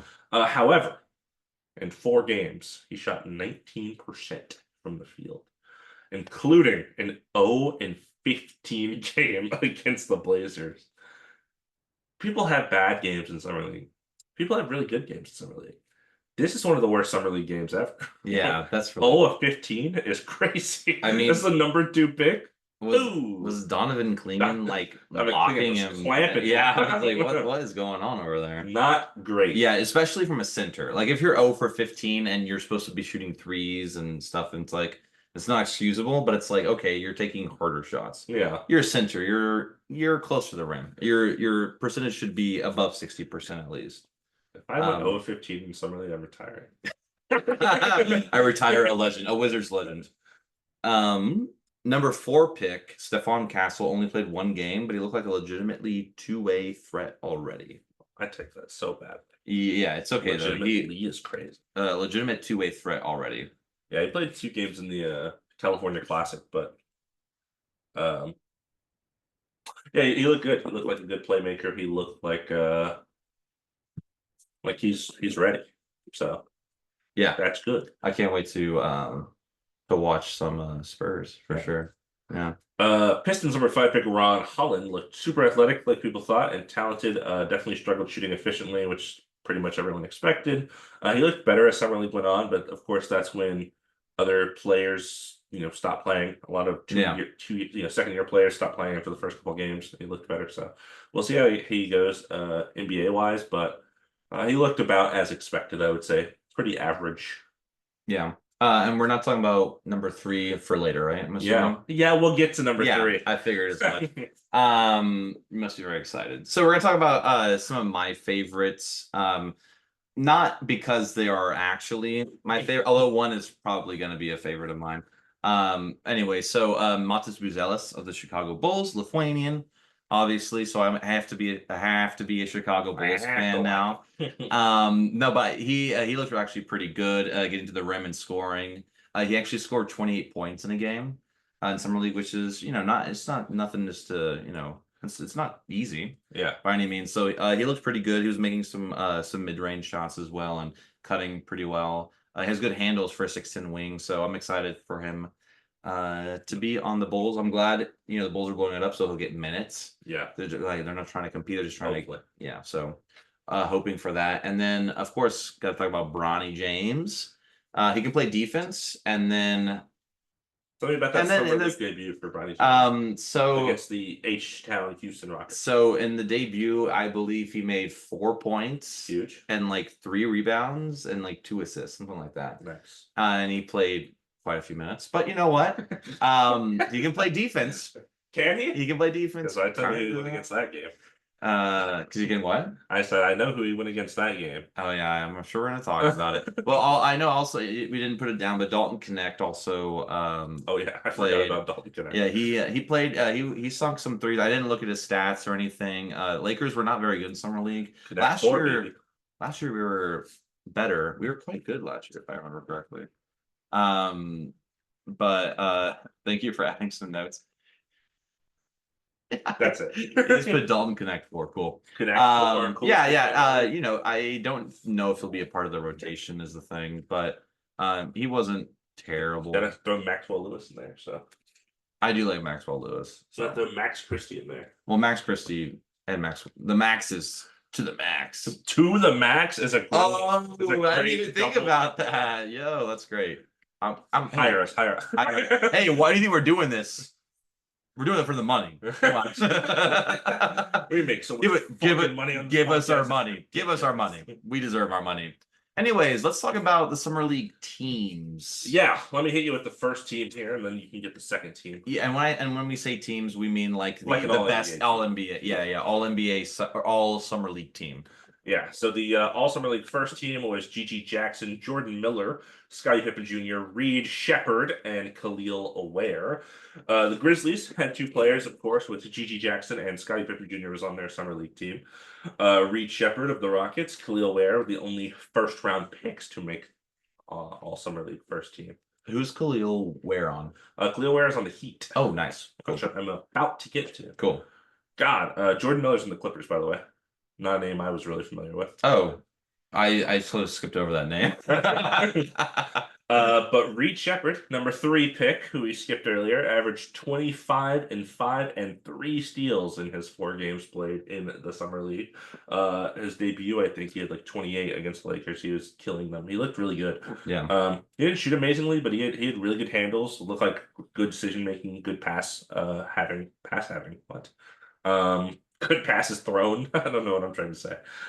Did you see him and Cam Whitmore getting they had quite a bit of chemistry.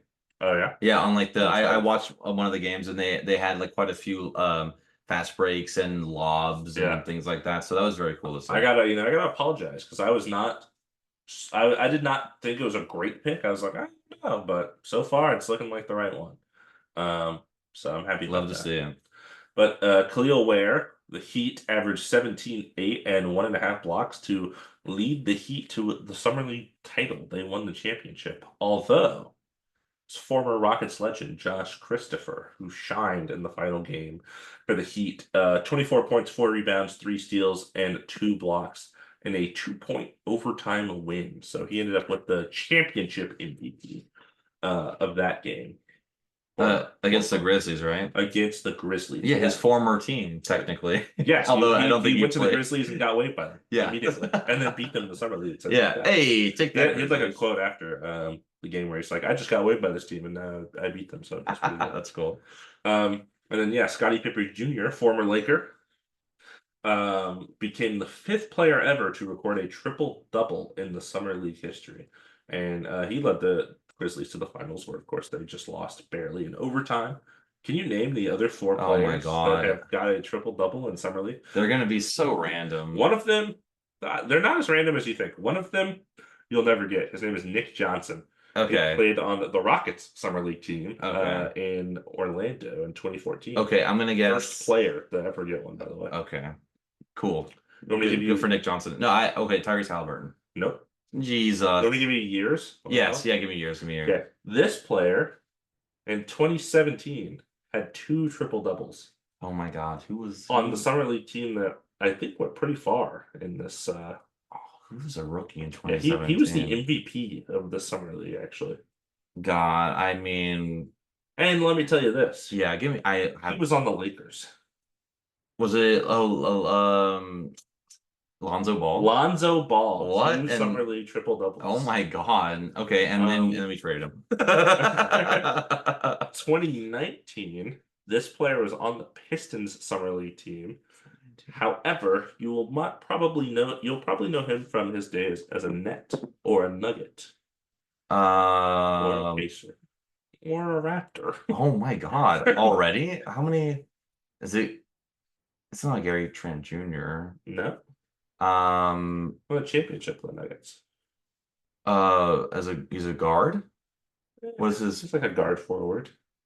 Oh my. Oh, Bruce Brown. Bruce Brown. Wow. Wait, a triple double Triple double in for the summer league. Pistons. For the Pistons. Wow. And then this last one, 2022. This Oh, player won or had a the year before. Anthony Edwards. no. No, that was It is somebody 2020. that is bigger guard, facilitator, not a great shooter. Oh, Kate Cunningham. Nope. What? I thought that was a lock. We've Damn. talked about him on this podcast though, for sure. Today. Yeah. Today. Today. Bigger guard. You said can't shoot. Oh God. Oh jeez. S.R. Thompson. Nope. Jeez. Is he on the Pistons? Nope. Jeez. It was for the Thunder.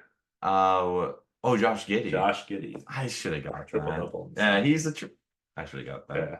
You put me on the spot like that. I don't know, but it's written in the notes. If you look at the notes, I didn't look at it. Okay. Oh, I get it. You're trying to teach me a lesson. Okay. Wait, did you talk about what he averaged? No, I didn't. So Okay. Scottie Pippen Yeah, Jr. yeah. also averaged 20 points, 8 rebounds, 49% from the field, 41% from 3, 88% from the line. Hey, so, the 49, 41, 88 club. Yeah, exactly. So that could be pretty good for the Grizzlies, as kind of a maybe, I know summer league is different, but kind of an end of the bench rotation player, perhaps. Yeah. Do you think who do they have? So they have Ja Morant, obviously. Then you got Desmond Bain. So then Scotty, would he be like your backup point guard right now? How tall is he? He's like 6'1". He's like short. Really he's short? like 6'2". I guess he would have to be. Yeah. Who's their backup point guard currently? It was Ty. Well, it was Tyus Jones the year Tyus before, Jones, and then right now, who's running the offense? Someone I don't know. Marcus Smart is on that team. Oh yeah, he didn't play at all last year. I do not remember who was out there. This Grizzlies, dude, they were running like Jacob Gilliard at the one at times. Yeah, so, I don't know. Yeah, well, I mean, hopefully he gets a chance because I liked him. I didn't. He just didn't fit the Lakers like our timeline, obviously. But no one fits the Lakers timeline. Yeah, exactly. 40 years old. Yeah. You gotta be 40 years old and the GOAT. And that team yeah. was like Wayne Ellington and like that's Trevor Ariza and Kent Bazemore. People who are just not in the league anymore. Yeah. They are all immediately out of the league. That's what happens to the Lakers. You go there to die. You either die or you win a ring. There's no in between. Anyway, so summer league. Westbrook and you replaced KCP twice at 2 different teams. Oh, I didn't even think about that. Replaced him as a Laker and then replaced him as a Nugget. Holy God, I didn't think about that. Both of those teams are going to get so much better without him. Yeah, it's funny how that works. So the summer league second team was Bub Carrington, Donovan Clingan, Jaime Jaquez Jr., Jarris Walker, and Jalen Wilson. Jalen Wilson won the Summer League MVP despite being on the second team, which is interesting. He averaged 22 and 5 on 47 and 55. Pretty good. I didn't watch a lot of highlights. Jaime Jaquez is obviously a very good player. Yeah, I'm surprised he even played Summer League. Yeah, I mean, he played last season. That's kind of, like Jabari Smith. He didn't even play. He played one game. Well, not this year. I'm talking about last year. Oh, yeah. Like when we saw them, it was the second year, and they still But if he was on all Summer League second team, Jaime Jaquez, he also played a decent amount. I guess that is true. Well, yeah. I guess. Well, I guess like more is better than less. The Heat are wild like that, and also they went all the way. They won the final. They won. They were like, we're here, baby. Yeah. Hey, good for them. And I think it's time to pop into some Olympic news. I'm glad Jarris Walker got some run because he did not play a lot. I said Olympic news now. Okay. Do you know who Bub Carrington is on? No, I have no clue. Wait, Bub. Yeah, of course. Who? He's a wizard. He's always so he was better than Alex Sarr, is what you're telling me? Yeah. Number 2 pick. Number 2 pick, number 1 pick, not on there. Yeah. Ugh, Number 4 pick, not on there. Number 5 pick, not on there. Yeah. interesting. You know who I saw had a good summer league too is Rob Dillingham for the Yeah. Timberwolves. After starting 0-8, his first game, shut 0-8. But after that, he did pretty good. That's what I meant. No, I didn't see the first one. He I was saw the really later. good. Yeah, I saw the good after later. that. That was the first one. After that, he got Okay, good. Because I did see like highlights from one game and it wasn't over. He wasn't over it, that's for sure. It's just funny now. I don't know about you, but like watching the highlights and it's so cool to know exactly where it was. Like now I'm watching the game, I'm like, oh, I remember like sitting Yeah, there. looking at the arena, it's like, oh yeah, I know exactly. It's like now it's not like Yeah, crazy it to me. is cool. I like Thomas Mack.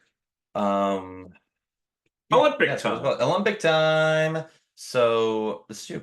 It's me. Kawhi Leonard withdrew from Team USA, and Derek White joined in his place. Originally, it seemed as if Kawhi left because he wasn't feeling well, but actually, it kind of came out that it was more he was dismissed, like they told him to go home. Lawrence Frank, who is the owner of the Clippers, expressed some disappointment on social media, saying that Kawhi had looked good in practice, and he didn't understand why he wasn't on the team. So, yeah, it was more of like a Team USA looking at him play and say, I don't think we'll need you, actually. Like, sit this one out, bucko. That's really interesting. Yeah. I don't think that makes sense to me. Yeah, I think it was, there's a couple theories that I've seen. I think one of them was, too many cooks in the kitchen. Like, we don't need a Kawhi. We need a role player like Derek White, who's okay with sitting on the bench and not playing, and will come in and do these like spot minutes, defend people. And Kawhi, of course, coming off of if you're a Clippers fan, seeing him not play in the playoffs, and then now he's on the USA team. Yeah. Didn't make a lot of sense. I mean, but do you think that I think he has the ego to do that if needed? Oh, like to reduce his role? Yeah. Yeah, I do too. But yeah, it just sounded like the Clippers were frustrated. So it sounds like they're frustrated at USA basketball, not at Kawhi. Yeah, that's what I'm saying. Yeah, I just think it's interesting that USA basketball was dismissing him for Derek. And like Derek White's a good player, obviously, but he's not Kawhi Leonard. And let's talk about the Jaylen Brown thing. Yeah, I guess so. Yeah, so after it was announced that Derek White was going to replace Kawhi Leonard, Jaylen Brown didn't he tweet like he tweeted a couple things over. He tweeted like the eyes looking like what's going on. Yeah, he tweeted the eyes. He tweeted really Nike, is that what we're doing? Yeah, because he's not a Nike athlete, and he's done some he's commented about Nike's bad ethics over time. And of course, Anthony Edwards is an Adidas athlete. Steph Curry is Under Armour, but I guess it's because Jaylen Brown has spoken against Nike publicly, and they have a lot of Nike athletes like LeBron and KD and stuff. And then he also posted the thing I thought was really funny. He said, "I'm not afraid of you or your resources." Yeah, that's so. Oh my God, that's so funny. And then I saw a post too. I don't think I sent it to you, but this person I follow, Molly Morrison. I think I've sent you some of her posts before. Yeah. During the South Sudan game, she retweeted that and said, "South Sudan to USA. I'm not afraid of you and your resources." Oh my God. Which I thought was funny. But yeah, Jaylen Brown. That is really funny. Just won Finals MVP. Just won Eastern Conference Finals MVP. And you got Jason Tatum on the team. And you have Jason Tatum and Drew Holiday and now Derek White. 3 of his teammates, 3 Celtics are on Team USA basketball, and he's not one of them after winning Finals MVP. I mean, it is a little weird, but I mean, it's probably the same thing like Jaylen Brown, Kawhi Leonard. Like they just don't want too many ball handlers. Like, would Jaylen Brown be okay like giving up minutes to Drew Holiday and Jason Tatum? He'll probably feel like he wants more. Like, it's probably more of a, hey, Derek White's like, I'm just happy to be here. Whereas Jaylen Brown might want to like be playing more minutes. And the thing is, like, I mean, just going back to it, like dismissing Kawhi Leonard, I think is just weird in the first place. But it makes sense if that was the reason why you didn't get Jaylen Brown. Yeah, that's all I said. Yeah, at first I thought it made no sense because I was like, oh, Kawhi Leonard, Jaylen Brown, that's like similar mold of player. But yeah, if you're trying to get less involvement, I guess I can see it. It's just I definitely also understand Jaylen Brown's frustration seeing 3 of his teammates on Team USA basketball after he just won Finals MVP. It's validated. It's like I was just the best player on this team that won the championship, and I'm not on the national team. Which is crazy. I don't know. I feel like it's a Jason Tatum or Jaylen Brown thing, but unfortunately for Jaylen Brown, Jason Tatum just has just a bigger people know more Yeah. presence and whatnot. I So also think Derek White and Drew Holiday like kind of do similar things. yeah, Did you need both of them? I think they just need because I mean we'll talk about the roster, but there's just so many people. It's like let's just get some guys who are okay with like just playing some defense and passing the ball, you know. Yeah. But But interesting. so Jaylen Brown will request a trade. You heard it here first. A trade away from Team USA basketball. I would like to go play for South Sudan. Please let me in. Three-time gold medalist and USA's all-time men's leading scorer Kevin Durant was sidelined with a calf strain at the start of Team USA's training camp. We'll get into it later. He didn't play in any of the exhibition Oh, games. he didn't? None of them. Interesting. Still hasn't played. He's been day to day for 3 weeks. Seems like he might should have taken a seat. So, I'm gonna do the Kawhi Leonard laugh. Just have fun. Sit at home for Royce O'Neal. Yeah, come on. Get another role player. Yeah, come on. Yeah, interesting. Yeah, Anthony Edwards. This has been interesting in camp. He has called himself the #1 option many times, despite Coach Steve Kerr saying he should come off the bench. I thought it was funny. I saw a thing. You've probably seen this too, where Steve Kerr was like, "Well, even Dwayne Wade had to come off the bench for Kobe." Anthony Edwards said, "This team doesn't have Kobe." That was his response. I actually didn't see that. I did see Steve Kerr's like comments, like people. I was like some press like asked him like, what do you think about Anthony Edwards saying he's the #1 option? And he's saying like, I love his confidence. Like it's better to have that confidence than the opposite. Yeah, I'm saying. Yeah. So I mean, I've talked about how much I like Anthony Edwards, and then him saying that to me, I think he strikes me as the kind of player who needs to kind of say that about himself so he plays at a better level. Do I think he should be a starter? Probably not.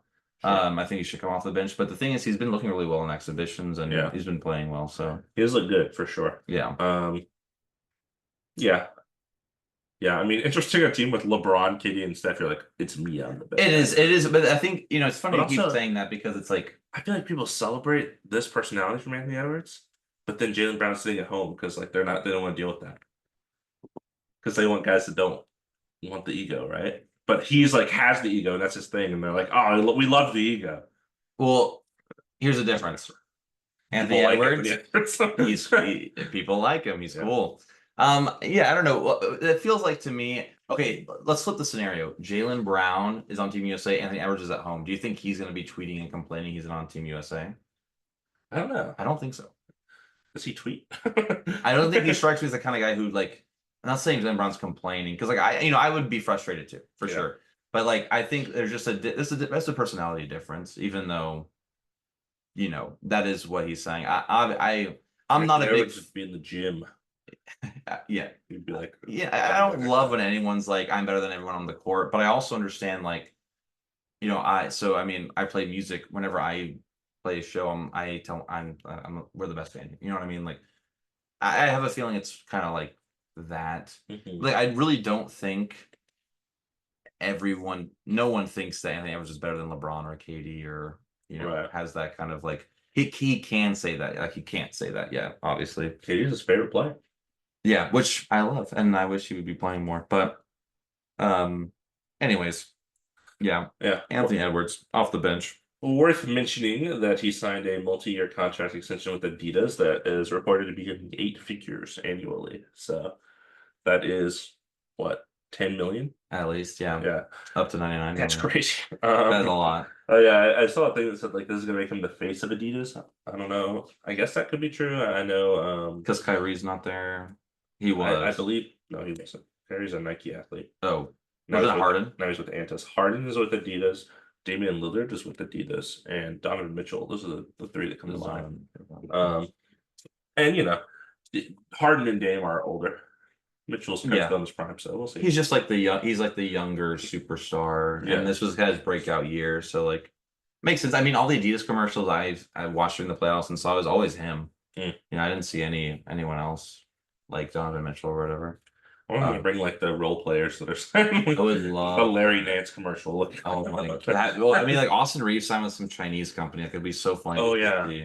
Yeah, he's like their person though. Yeah. Like he's like the guy at that Yeah. company. Yeah, They I do dude. remember. He's also, I don't know, we haven't talked about this, but Austin Reeves is like on a ton of billboards in LA. Oh, really? Like for some random just like insurance. He's like if you need car insurance, hit up lemondaddy.com. He's just Lemon Daddy. Lemon That's one of them I remember for sure. That's what his partners call him in bed. Lemon Daddy. Don't say that. That's not a good thing. That's not a good one. I want to talk about the next two, by the way. So Greece qualified for the Olympics for the first time since 2008. Nice. Obviously, very awesome for them. Thanks to Giannis and Thanasis Antetokounmpo. Thanasis mostly just he's watching. He's fine. Okay. He's cool.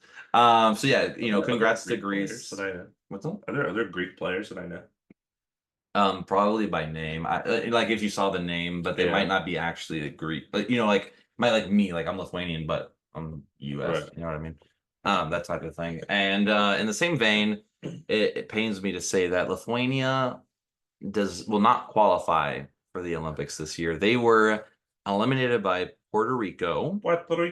And they have not been to the Olympic, but so Puerto Rico hasn't been to the Olympics since 2004. So if they had to get eliminated by anybody, I'm glad it's by someone who hasn't. It's not like Germany or something. It's like someone who hasn't been there for a while. Yeah. So happy for Puerto Rico. Jose Alvarado. Oh, yeah, he's on that team, isn't he? That's crazy. He's like the best player on that team. I don't even know who else is on that team. Yeah, I remember. I didn't watch the highlights of the last game, but it was very low scoring. It was like 59 to 55 or something. I think it's 10-minute quarters, but still, Alvarado. Like it was not great to see, especially after they beat a lot better teams to get to where they were. But you know what? It's okay. I'll just be rooting all for Team USA, I guess. Is Lithuania a disgrace? It is funny. It is funny story to mention that. My mom did text me that Lithuania lost to Puerto Rico, and I said, "Oh, that's terrible. I'm sad." And she said, "Yeah, to Puerto Rico, a disgrace," which is the funniest thing. Mom hates Puerto Rico. It's so funny because it's just what I find so funny. So I watch basketball. Right. Basketball is like your thing, my thing. Behind music, like basketball is my thing. Or ahead of music. And who knows?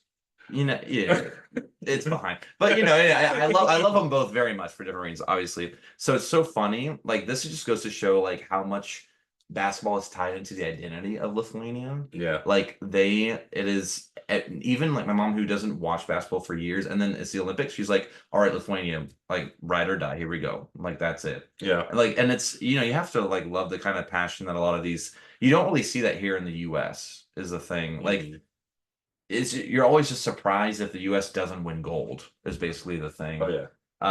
So other countries are very proud of their teams who make it far in the Olympics. So it's good to have that passion. Obviously, they're not a disgrace.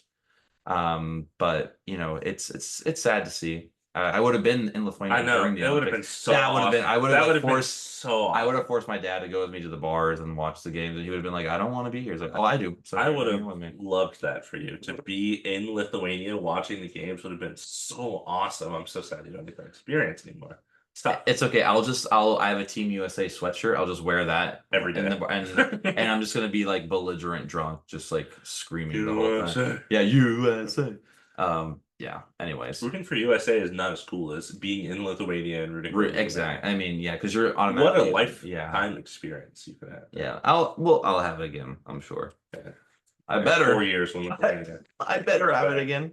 When they win the gold. Buzelis and Sabonis. Oh my Buzelis is an American citizen. You have to be a Lithuanian citizen. That's right. And hey, he was like born in like Chicago. Hey, Team Lithuania. I'm a Lithuanian citizen. Yeah, you're a dual citizen. So right. You need a boy to shoot some threes. I'm a guy. America like take away your citizenship if you try to. So it's the opposite. So if you are my parents were from Lithuania, came to the US. So if you come that way, whenever you become a U.S. citizen, you have to renounce your citizenship. That's crazy. Yeah. So I was the opposite. I was already a U.S. citizen, so now I can get other. So you have more citizenship than your parents. I sure did. You're a Lithuanian citizen, and they're not. And they're from Lithuania. I'm not saying it makes. I hate America. I'm not saying it makes sense. I'm just saying I got the better end of that stick. Yeah. We can talk about Thanks, Mom American and Dad. politics for a Love long you. time based on some recent things that have happened, but Absolutely. But we're not. We're going to talk about the final countries to make it to the Olympics. Dun, dun, dun, dun, dun, dun, dun, dun. What is Hey. that? What's this? What is that? I thought we were going to do the theme song. The Tom has the ball. Anyway, so the final countries to make it to the Olympics are in Group A, Australia, Greece, Canada, and Spain. Who are the 2 teams advancing? Out of this group, is that how it works? It's like round robin, 2 teams advance. Yeah. I'm gonna go. This is a tough group. It's a tough one. By the way, USA lucked out so bad in the group stage. Oh yeah. But yeah, Group A. This is really tough. I'm gonna say Greece is out. I don't think Giannis will be able to carry. I think these other teams have a little more depth. Yeah. I'm gonna say Spain is out. I'm gonna say Australia and Canada. Literally what I was saying. Yeah. And you don't have the Gasol brothers really anymore because they're a billion years old. So yeah. They lost some of that top end talent, I think. And Ricky Rubio's not playing there anymore either. He was on the Spanish team. Yeah, Ricky Rubio. All right, Group B. Is that what we're gonna do it? Oh, sure. Group B, we got France, Germany, Japan, and Brazil. Yeah, that's easy. Easy. Japan and Brazil. No, I'm kidding. France and Germany, for sure. You got with the Twin Towers, Wemby and Gobert, and then Germany has Daniel Tice running them together. Which is cool. I know. And then you got Daniel Tice for Germany, so you're screwed. Dennis Schroeder, Wagner brothers. Who else? Dude, I said Daniel Tice. You're right. I was Conversation over. Trying to name them. He's leading the Olympic team. Who's on Brazil? I don't think I can name a single player from Brazil. It's not Hernan Gomez because that's Spain. Who else is on? I don't know. I honestly don't know who's on Brazil. I know Japan has Yuta Watanabe. And also Ryu Hachimura. Yeah. And dude, I was looking at the roster. There's like a white guy. There's like a random white guy. Wait, wasn't it was Kyle Anderson played for China. That's what it was. Yeah. And then he didn't qualify. Yeah. Group C. And then Group C, Serbia, South Sudan, Puerto Rico, and USA. So yeah, Puerto Rico barely edged in over Lithuania. South Sudan, of course, not really an Olympic powerhouse. And then Serbia has Jokic, but aside from that, it's like Bogdan Bogdanovic. Yeah. Not like a super deep roster for them. So yeah. USA, I'm gonna go for sure. And then the other one's it's tough. It's tough, especially because the exhibition game, South Sudan played us really well. Yeah, they did play. William Gabriel, Lakers legend, is on South Sudan. And Carlick Jones. Who? Who? I don't know. Carlick Jones. It's the same. Oh, okay. Well, Luol Deng, didn't he put the team together or something? Yeah, he's ambassador or something. Lakers legend. Lakers legend for sure. This is so tough. Really? I don't. Definitely USA, and I don't know the second group. I'm gonna say. I'm gonna say Puerto Rico. I'm gonna pick the underdog here. A U.S. the U.S. and a U.S. territory. Let's go. Exactly. So we had Team USA had a few exhibition games. Yeah. What's up? Who are you picking? Serbia and USA. Serbia, yeah. I thought we were okay. I guess that makes sense. They don't have a lot of depth besides Jokic. Okay, you don't need. Whatever. I mean, who's stopping Jose? The thing is, the next round, it's USA. So that's true. Yeah. South Sudan though, making it would be pretty cool. I don't know if it would be cool to see if an African team ever made it out of the group stage. Yeah, I wonder. I'm not sure. Yeah, it would be cool. So Team USA had a few exhibition games. Game 1, the US beat Canada 86-72. I watched the highlights. So it's a very grimy defensive game. And actually Canada started off the game like 11-0. Did you see that? And legend Dylan Brooks. Yeah, it was a lot of Team US. Yeah, I'm just like, I got like someone. It's okay. I'm not cramping, guys. I'm not cramping. Yeah. They just had like Team USA had a lot of turnovers. They had like almost 10 turnovers in the first quarter. It was like a crazy amount. Dylan Brooks. Damn it! Did you see him walk in between the interview? Oh yeah. In front of who was it in front of? I think it's Devin Booker. Yeah. Devin Booker's sitting there talking to a reporter, and he just walks right in between them. Wearing like that terrible summer league fit, like this in the sweats and so funny. Yeah, but Canada's a very good team too. But US has better players. They're just able to kind of come back and win that game. Yeah, and keep the lead. Game 2, we beat Australia. A pretty all around team effort game, 98-92. Josh Giddey played pretty well against us, actually. Mhm. So I think 40-year-old Joe Ingles is still over there. Sure is. Yeah, but yeah, I mean, no one really stood out in this game. It kind of looked like we're still kind of figuring out our team. Mhm. Something I noticed, it was against Australia, because Dwight Powell's our center. Oh no, maybe it's Canada. It's Dwight. No, it's Dwight definitely Powell in Canada. Canada, It's yeah. definitely Canada. Joel Embiid, the foul baiting, not working in FIBA. It's making me want to throw up.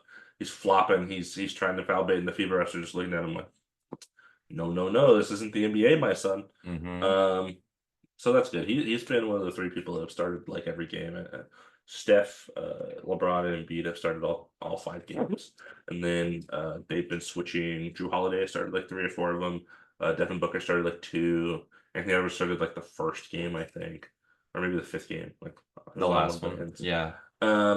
Tatum started 1 game, but Steph, LeBron, and Embiid have been the like core 3, and I imagine when KD's healthy, he'll be inserted The right in that starting yeah. lineup too. I am seeing a lot of, so Embiid he's not really playing that well He's as not. start at least as starter. You know who is? Anthony Davis. Anthony He's Davis. playing really He's well. playing really well. He's like a monster over there. You know who also is playing well? Who? Bam. Bam is playing Really? super. He's like shooting threes. He is Yo, I not love playing like that. Heat Bam. He's playing like a different monster. Hey, I love those two over Embiid any day. Yeah, for So, sure. that'd be cool to see. Get the meat out of there. Yeah. Game 3, Steph Curry went 8 for 13, 6 from 9 from 3, and he scored 24 in a 105-79 blowout win over Serbia. So I guess Yeah. that'll do it. Jokic looked really angry in that game. Really? He's getting upset. Oops. Getting blown out of that to you. In game 4, LeBron James went 10 of 14 from the field, scored 25 points, and hit the game-winning layup to beat South Sudan 101 to 100. Very close game. I think he hit the layup with about 8 seconds left. Yeah, it South was. Sudan had a couple of shots, but they ultimately didn't make it. So U.S. took the victory. Yeah, very surprising close game, for sure. But it seemed like the U.S. was like, oh, it's South Sudan. We can coast this game. Yeah, I feel like they're like this, exhibition. They're just kind of just rolling some stuff out there, seeing what works. They're just kind of doing whatever. And I feel like they haven't put their best foot forward just yet. Absolutely. And they're still figuring things out. Like this was, it was game 4, but they're also trying to. It's kind of wild that they had LeBron James in there to do the game-winning layup. It's like, does that really? Everyone else is deferred to LeBron. It's kind of crazy. Yeah. I'm like, wow, it's real. We're gonna talk about you'll talk about game 5 here in a second, but I feel like a long, long, long time, the media has always had this like, or people have had this narrative that the media is what drives like LeBron's like fame and like why people are so obsessed with him. Like it's a media thing, but you're literally watching the best players in America, aside from LeBron, say, "Here you go, LeBron. Go ahead, like take us home." Yeah. Like it's the play. It's an NBA thing. Like everyone is on the train, and for a good reason. So yeah, absolutely. I have watched LeBron since I was 7 years old. Literally. And I'm, sometimes I get as tired of it as the rest of them, but there's a reason that he's going into year 21 in the NBA and is leading America through the Olympic exhibition games at 40 years old. Exhibition games is like the high, like that's crazy too. Is like that guy should be playing like he should be resting. He should be he shouldn't be playing at all, honestly. Well, let's talk about it. So game 5. So LeBron scored Team USA's last 11 points to finish with a game high of 20 and a 92-88 victory over Daniel Tice in Germany, the reigning champs of the FIBA Cup last year. Yeah. LeBron also was just named one of Team USA's flag bearers for the opening ceremony. Yeah. And I believe he's the first male basketball player to hold the flag. And you told me he was the first black athlete, right? I thought it was first black basketball athlete. He's the first basketball player ever. For sure. So maybe I'm adding. I don't remember. I'm not gonna say. And he was nominated by Steph to do this. That's awesome. Yeah. Yeah. 2 kids from Akron, Ohio. Oh yeah, I forgot he was born there. That's so funny. So random. Yeah. But I mean it's awesome to see. That's like I don't watch the Olympics really, like most of the time, especially basketball is different, but like I'm not out there watching track and field or whatever. For sure. But just thinking about someone I've watched play basketball since I was 7 years old walk out there with the flag is kind of cool. Yeah, Like, aside from soccer players, because it's so international, I imagine LeBron has to be one of the most famous athletes in the world. for sure. So that's pretty cool. Yeah, no, that's And awesome for him. I was gonna say one of the most famous Americans, but I guess there's probably some like music artists, like some Beyonce's, Taylor I Swift, mean, are the probably like super famous. I mean, celebrity. I mean, it's just like personalities now. It's like even LeBron's one of those people like you can ask a not basketball fan, you know who LeBron is? They're like, yeah, Yeah, I everyone mean, just knows. that's literally how my. It's so funny. That's how my mom bases. It's again like these are people who don't watch basketball regularly, Mhm. so it's like names you've heard of. She's just like, is LeBron still playing? And then it's like yeah. And I mean, I doubt she probably does know Kevin Durant because he went to UT. That's probably like the only thing. But besides that, I mean, that's like the last generation of players that she knows or hears about. Right. Definitely doesn't know Anthony Edwards. I even talked to my dad. And I asked for a jersey for Christmas. He goes, "Who's this Anthony Edwards guy?" I was like, "You kidding? You kidding?" Oh, and I show him the poster dunk. He goes, "Oh, cool. Ah. Oh, that's a dunk." Yeah, so the last thing I wanted to do with you here is I have some pictures. I Okay. have some graphs for you. I wanted to Okay. do some comparisons. So I was hearing and reading about, of course, the famous Dream Team, 1992. I had a lot of great players on it. The Redeem Team, 2008, came back after we lost in 2004, the Yep. last time we lost the Olympics 20 years ago. So I wanted to go over the rosters. I wanted to maybe rank them 1, 2, 3. How do you think- Really? yeah, how do you think our Olympic rosters have fared in these? Because I think this team is really good, and I think this is maybe like one of the more iconic eras of basketball. Right? Yeah. So Well, I will say this, just looking at this roster real quick. Well, should we name them? Is that what we're gonna do? yeah, I was gonna name them. Yeah, okay, you name them. Go. I'm just gonna read them on the graphic we have in no particular order. So this year is Bam Adebayo, Devin Booker, Steph Curry, Anthony Davis, Kevin Durant, Anthony Edwards, Joel Embiid, Tyrese Halliburton, Drew Holiday, LeBron James, Derek White, Jason Tatum. It's alphabetical order, by the way. That's the particular order. Although you replaced Kawhi. I replaced Kawhi. If you Derek just switched White, Jason Tatum and Derek White, then it would be still alphabetical order. Fair. So the first thing I want to say is I forgot Tyrese Halliburton's on this team. Yeah, he doesn't play a lot. I was gonna say that makes more sense for you to have Jaylen Brown there. You know what I mean? Or instead of Tyrese Halliburton, I think it's just I don't because he really is. Yeah, he's a triple double threat, but so are other players. Like you don't need an all around player like that. Yeah. So I find it interesting that he's on the team, and Kawhi Leonard didn't stick around, and anyways. Yeah. So for me, I think the way that we can maybe delineate this a little bit. Yeah. I think you have LeBron's top 2 player of all time, right? Yeah. KD and Steph. I would say most people have them the Top. 10 to 15 range, something like that, all time. I was thought people were gonna say higher, maybe, especially recency bias. Yeah. And then Embiid, MVP. Anthony Davis has been a great player his whole career. Anthony Edwards a great rising star. Booker has been really good. Bam's a great defensive center. I mean, these are all high caliber players. Yeah. Derek White maybe the weakest link, a role player. Yeah. And Drew Holiday, I think, would be a weak link, but he plays so well. Yeah, and it really his game translates very well in the international play. Absolutely. So I actually do like him on there. I do want to comment real quick. Yeah. I hate, and I don't know why it's like this, and you probably will agree with me when I say this. I hate however they decide Team USA numbers. Oh yeah, of course. I don't understand it. I don't. LeBron's number 6, which I know he's worn. Kevin Durant's number 7, which I know he's worn. Bam's 13. The rest just random numbers. Yeah, I don't know. I don't know how they pick it either. I don't know how they pick it. We should look into it. I hate it. Just give them their numbers and whatever team they play for. Yeah, I think. Well, the thing is that I think the idea is that sometimes same players wear the same numbers. Sure. Right. But they're thing is numbered from like 1 to 15, basically. Yeah, it's just weird that Devin Booker's 15. That looks terrible. It's glaring at me right now. I think Anthony Edwards is number 10. Yeah. Yes. It could be worse, but it's not great. I don't remember everyone else. It is strange. I also think it's weird. Kobe was like 10. Yeah. So that's why I thought that was weird too. Oh wait, I thought Jason Tatum was wearing 10. Jason Tatum is 10. So Anthony Edwards is something else. He's like, it just looks like maybe it's 12. 12 would be bad. Drew Holiday's 12. Yeah, what is it? What is Anthony Edwards? 14. 16. Some gross numbers. Anyways, this is something I'll look up after. But Yeah, I don't like it. I don't like it. As the resident Jersey person, I wanted to bring it up to you. Yeah, thank you. Yeah, at least hey, their names above the number. Their names are huge. Hey, so good thing international basketball still makes sense. So that's our current team. For sure. We don't know how they're going to perform yet, so this is kind of predictive, but just based on the talent level. Cool. Yeah. Well, let's take a look at the Redeem team. All right, let's do it. Okay, and I pulled this picture of where they are now. Like Kobe just passed away. Oh my God, that's so sad. I didn't even see that. Yeah, I don't know. Like, it's just this is the picture again. I was just trying to find a picture of all the people. It's also funny because it's not even. It says Phoenix Suns point guard. It's not exactly up to date. Okay.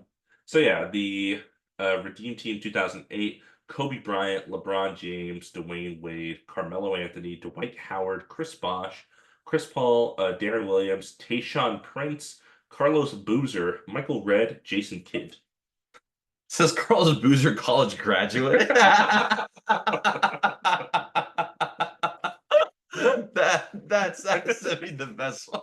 Like maybe it's probably like he has done nothing. He went back to college. Yeah, or he just has done nothing since. So he's just a college graduate. Like, Darren Williams, boxer. That one podcaster's funny, but also like kind of makes sense. Like for Michael Redd. Carmelo Anthony, free agent. Some of now he's retired officially. So producer Chris Bosh, so interesting. Yeah. What are your initial thoughts on this team? Wait, also, okay, real quick. So LeBron James, Lakers superstar. Chris Paul, Phoenix Suns point guard. Not Phoenix Suns superstar, just a point guard. This person really loved LeBron. So I think the first 8 or first 7 are really strong. Yeah. And then it kind of falls off. It does fall off. Jason Kidd. He was old. He was is older, so like obviously that's probably not why 2008, he won a championship in 2011 with the Mavs. So but he was also so old. He retired like the next year. Yeah, so he was like, I'm good. So that's my only thing. Also, there's like besides Kobe and LeBron, no really defense. I guess you have Dwight Howard in the middle, but like besides that, like this was like prime Dwight too. Yeah, this is like really scary Dwight. Because this is the next year he went to the finals, 2009. No. It was sorry, 2008. It was just after they went to the finals. Yeah, so he was very good. The thing is, it's just like not a lot of depth. That's the only thing. But if you put up, this is also prime LeBron James too. So yeah, it's a little bit tougher. Wait, Dwayne Wade, who did he come off the bench for? Kobe? Yeah, so who's the starting lineup for this? Chris Paul, Kobe, LeBron, Melo, and Dwight Howard. Or Bosh Dwight Howard, probably. Yeah. Okay. I mean, it's still a very good starting 5, but then after that, I kind of get, Would you say this team is better or worse than the current team? I'd probably say worse. I think it's worse too. Yeah. I think the last 5 really. Yeah. It's like they're fine players. Yeah. They're not like our 11th player. Like we have Derek White. That's what we claim for sure. Yeah. Number 12. 11 is like Tyrese Halliburton. Holiday. Yeah. Bam. Like that's pretty good compared to like Michael Redd. It's he was a good role. He was a good player on the Bucks when he was his prime, but like that's it. College graduate Carlos Boozer, elite. That's so funny. But if you put like this top, the starting 5 versus our starting lineup now, different conversation. Yeah, it's close. For sure, it's close. Steph, LeBron. I think the shooting is there on the new team. That's the thing. But the thing is, these guys are going to be able to drive. So it's like, how are you? Oh, I didn't even realize. You notice Kobe's is black and white? Yeah, I did notice. Oh my God. Come on. Just you can't leave him in color. You can't leave a brother in color. You gotta make him black and white because he passed away. God, come on.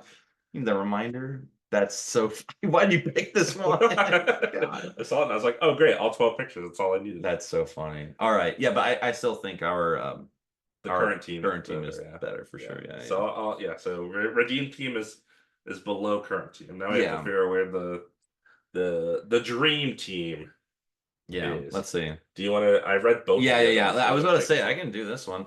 Oh my dude, I'm reading ahead. Oh my God. We got Michael Jordan, Magic Johnson, Larry Bird, Charles Barkley, Clyde Drexler, David Robinson, mentor. Patrick Ewing, Carl Malone, businessman, John Stockton, husband, father, Scottie Pippen, Chris Mullen, and Christian Leitner, father. That's It's Christian Leitner, thank you. Leitner, yeah, okay. But where'd you find these? So funny. Google, man. Dude, I love I that. just Googled Dream Team. Dude, mentor, A lot of businessman. the pictures were like them standing together, and I was like, Yeah, I just want that's- like something yeah. simple. Dude, husband, father, and father is Father's so hilarious. funny. Christian Leitner. He's not even a husband. Christian He's Leitner. just- I want to say that Christian Leitner, really good college athlete. And he was picked on the team. Like he wasn't even. He was going into his rookie year. Oh, okay. Like he hadn't even joined the NBA just yet. Because there was a big thing. I think this was the first year, maybe not the first year, because 92 was the first year where NBA players could be in the Olympics. It was a rule for a long time that NBA players couldn't be in the Olympics. really? Yeah. And I I remember know, reading I that, know, yeah. Isaiah Thomas famously left off this team Because of the Michael Jordan. Yeah, Michael Jordan. Yeah, I do remember that. But yeah, okay. I know like Anthony Davis, I think, was on the Olympic team before going into his rookie year. Oh, I thought you said Coming Anthony, out of Kentucky. yeah, I think I said Anthony Davis was on. I was like, dude, He was like not alive. barely alive, if that. Okay, yeah, okay. So this is this team. So what do you think? So you go first now. Yeah, I mean, you have Michael Jordan, a top two player of all time, right? Magic Johnson, probably with Steph is like the best point guards of all time. John Stockton has to be in that top 5 point guard conversation too. Larry Bird, top 10 player of all time in most people's eyes, probably. Barkley, really good. Good size on this team. David Robinson, Ewing, and Karl Malone. Yeah. Mailman. Karl Malone. We don't mess with Karl Malone. Yeah, not a good person. Not a good person at all. But there, Clyde Drexler, really good. Chris Mullen, Scottie Pippen are both decent. And then you have a very weak 12th man with a guy that wasn't even in the league yet, of course. Yeah. But he's just there to develop, I guess. Didn't work out because he didn't really make a career for himself. Definitely better than the Redeem team, I think. I just think there's a lot of top end talent here, especially at the time of the league. Like this is probably the top 15 players. You have like 8 of them in this team. I was gonna say also too, like at this time, like could we name any other superstars from this era that's not there? Like named Isaiah Thomas. Like Hakeem is not American. No, he's not. Because Drexler made, yeah.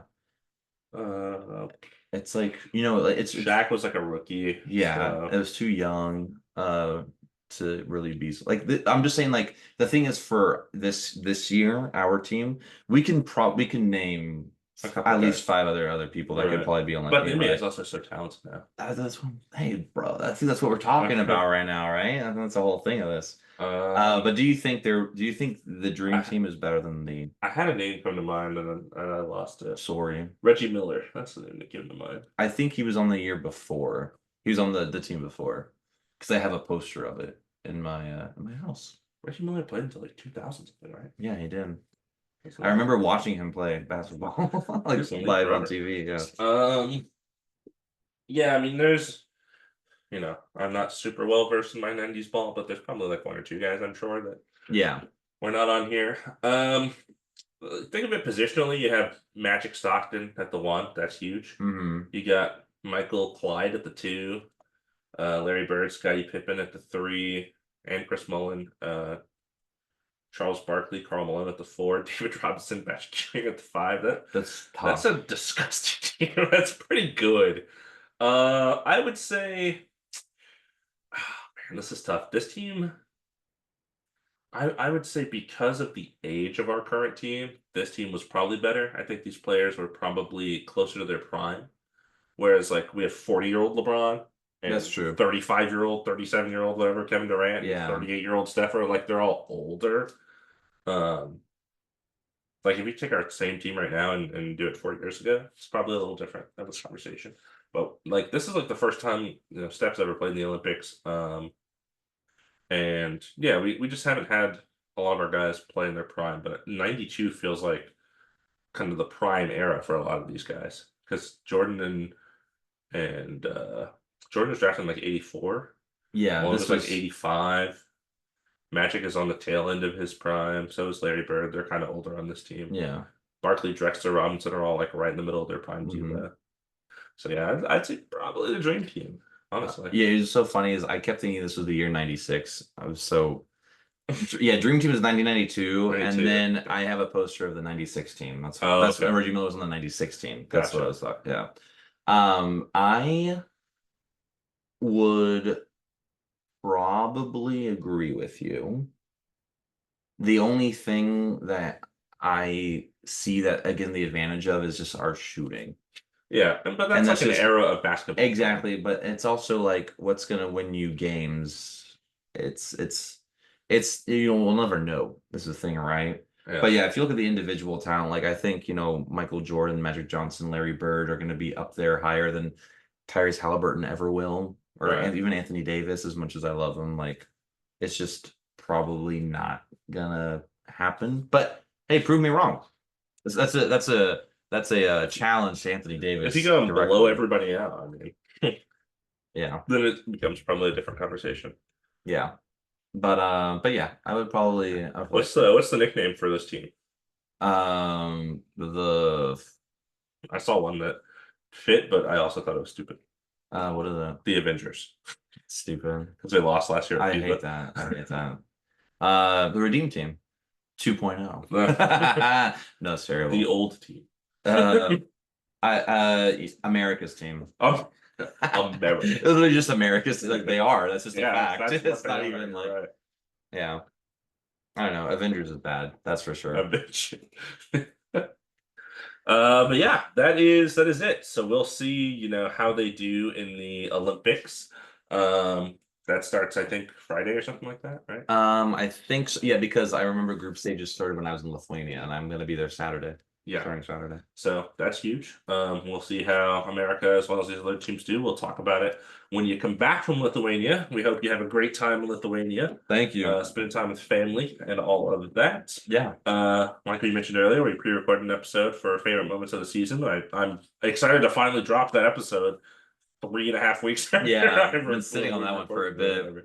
whatever. That'll be a fun one, and then I'll just probably drop this one tomorrow or something. Yeah. Um, yeah. Anything else you wanna? No, I just wanna say, everyone that's listening, we appreciate it very much. I want to say thank you to my co-host of That's the me. of the pod. Hey, that's Damon. For putting together, especially usually he's the one that puts together this document we look at. It's usually I'd say him like It's a work in progress. 65-35 me. But today this is definitely like 95-5 for sure. You're a busy man.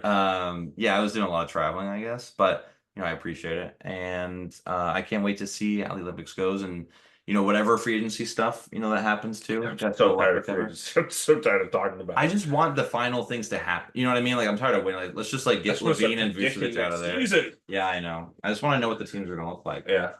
Give our off-season grades or whatever. Yeah, exactly. I want to do our tier lists. All right, let us know what tier list you want us to do first. We should have brought out the tier for these 3 teams. Oh my! And then we would like, oh, but this team has the most S tier. Yeah. Instead of taking us like 2 extra hours. Yeah, it's so funny. But this is I didn't even know we were going to talk about this. So this is a good discussion about the Dream Team, Redeem Team, and the recent team. I'm gonna call them the most recent team. I'll say too. But yeah. Oh yeah. Let me do the shot. Do the shot. Okay, cool. Somebody behind like you. Yeah, behind the back. I usually what you bounce. don't get is that I sit in between right here, so I have to do it like this kind of weird crooked angle. Oh, there's a fan. There's a fan right there. You're a little close, but that's okay. Yeah, come on. Come Come on. All right, so this is Dom. I'm gonna take a shot real quick. In case you didn't know. Oh wow, that was really close. Cigar. Yeah. Oh, whoa! And Damon missed. Oh, he missed I it. missed the dunk. He missed the dunk. Pops in the process. But that's okay because we still love him and we still love basketball. It doesn't change how we feel about him. And right now I'm just trying to lag until he gets here. Okay, so again, thanks. He's right in front of the screen now. So again, thanks for listening. Like, subscribe, share. We appreciate it. We appreciate you. Yeah, this has been Two Man Game with Damon and Dom. Got it.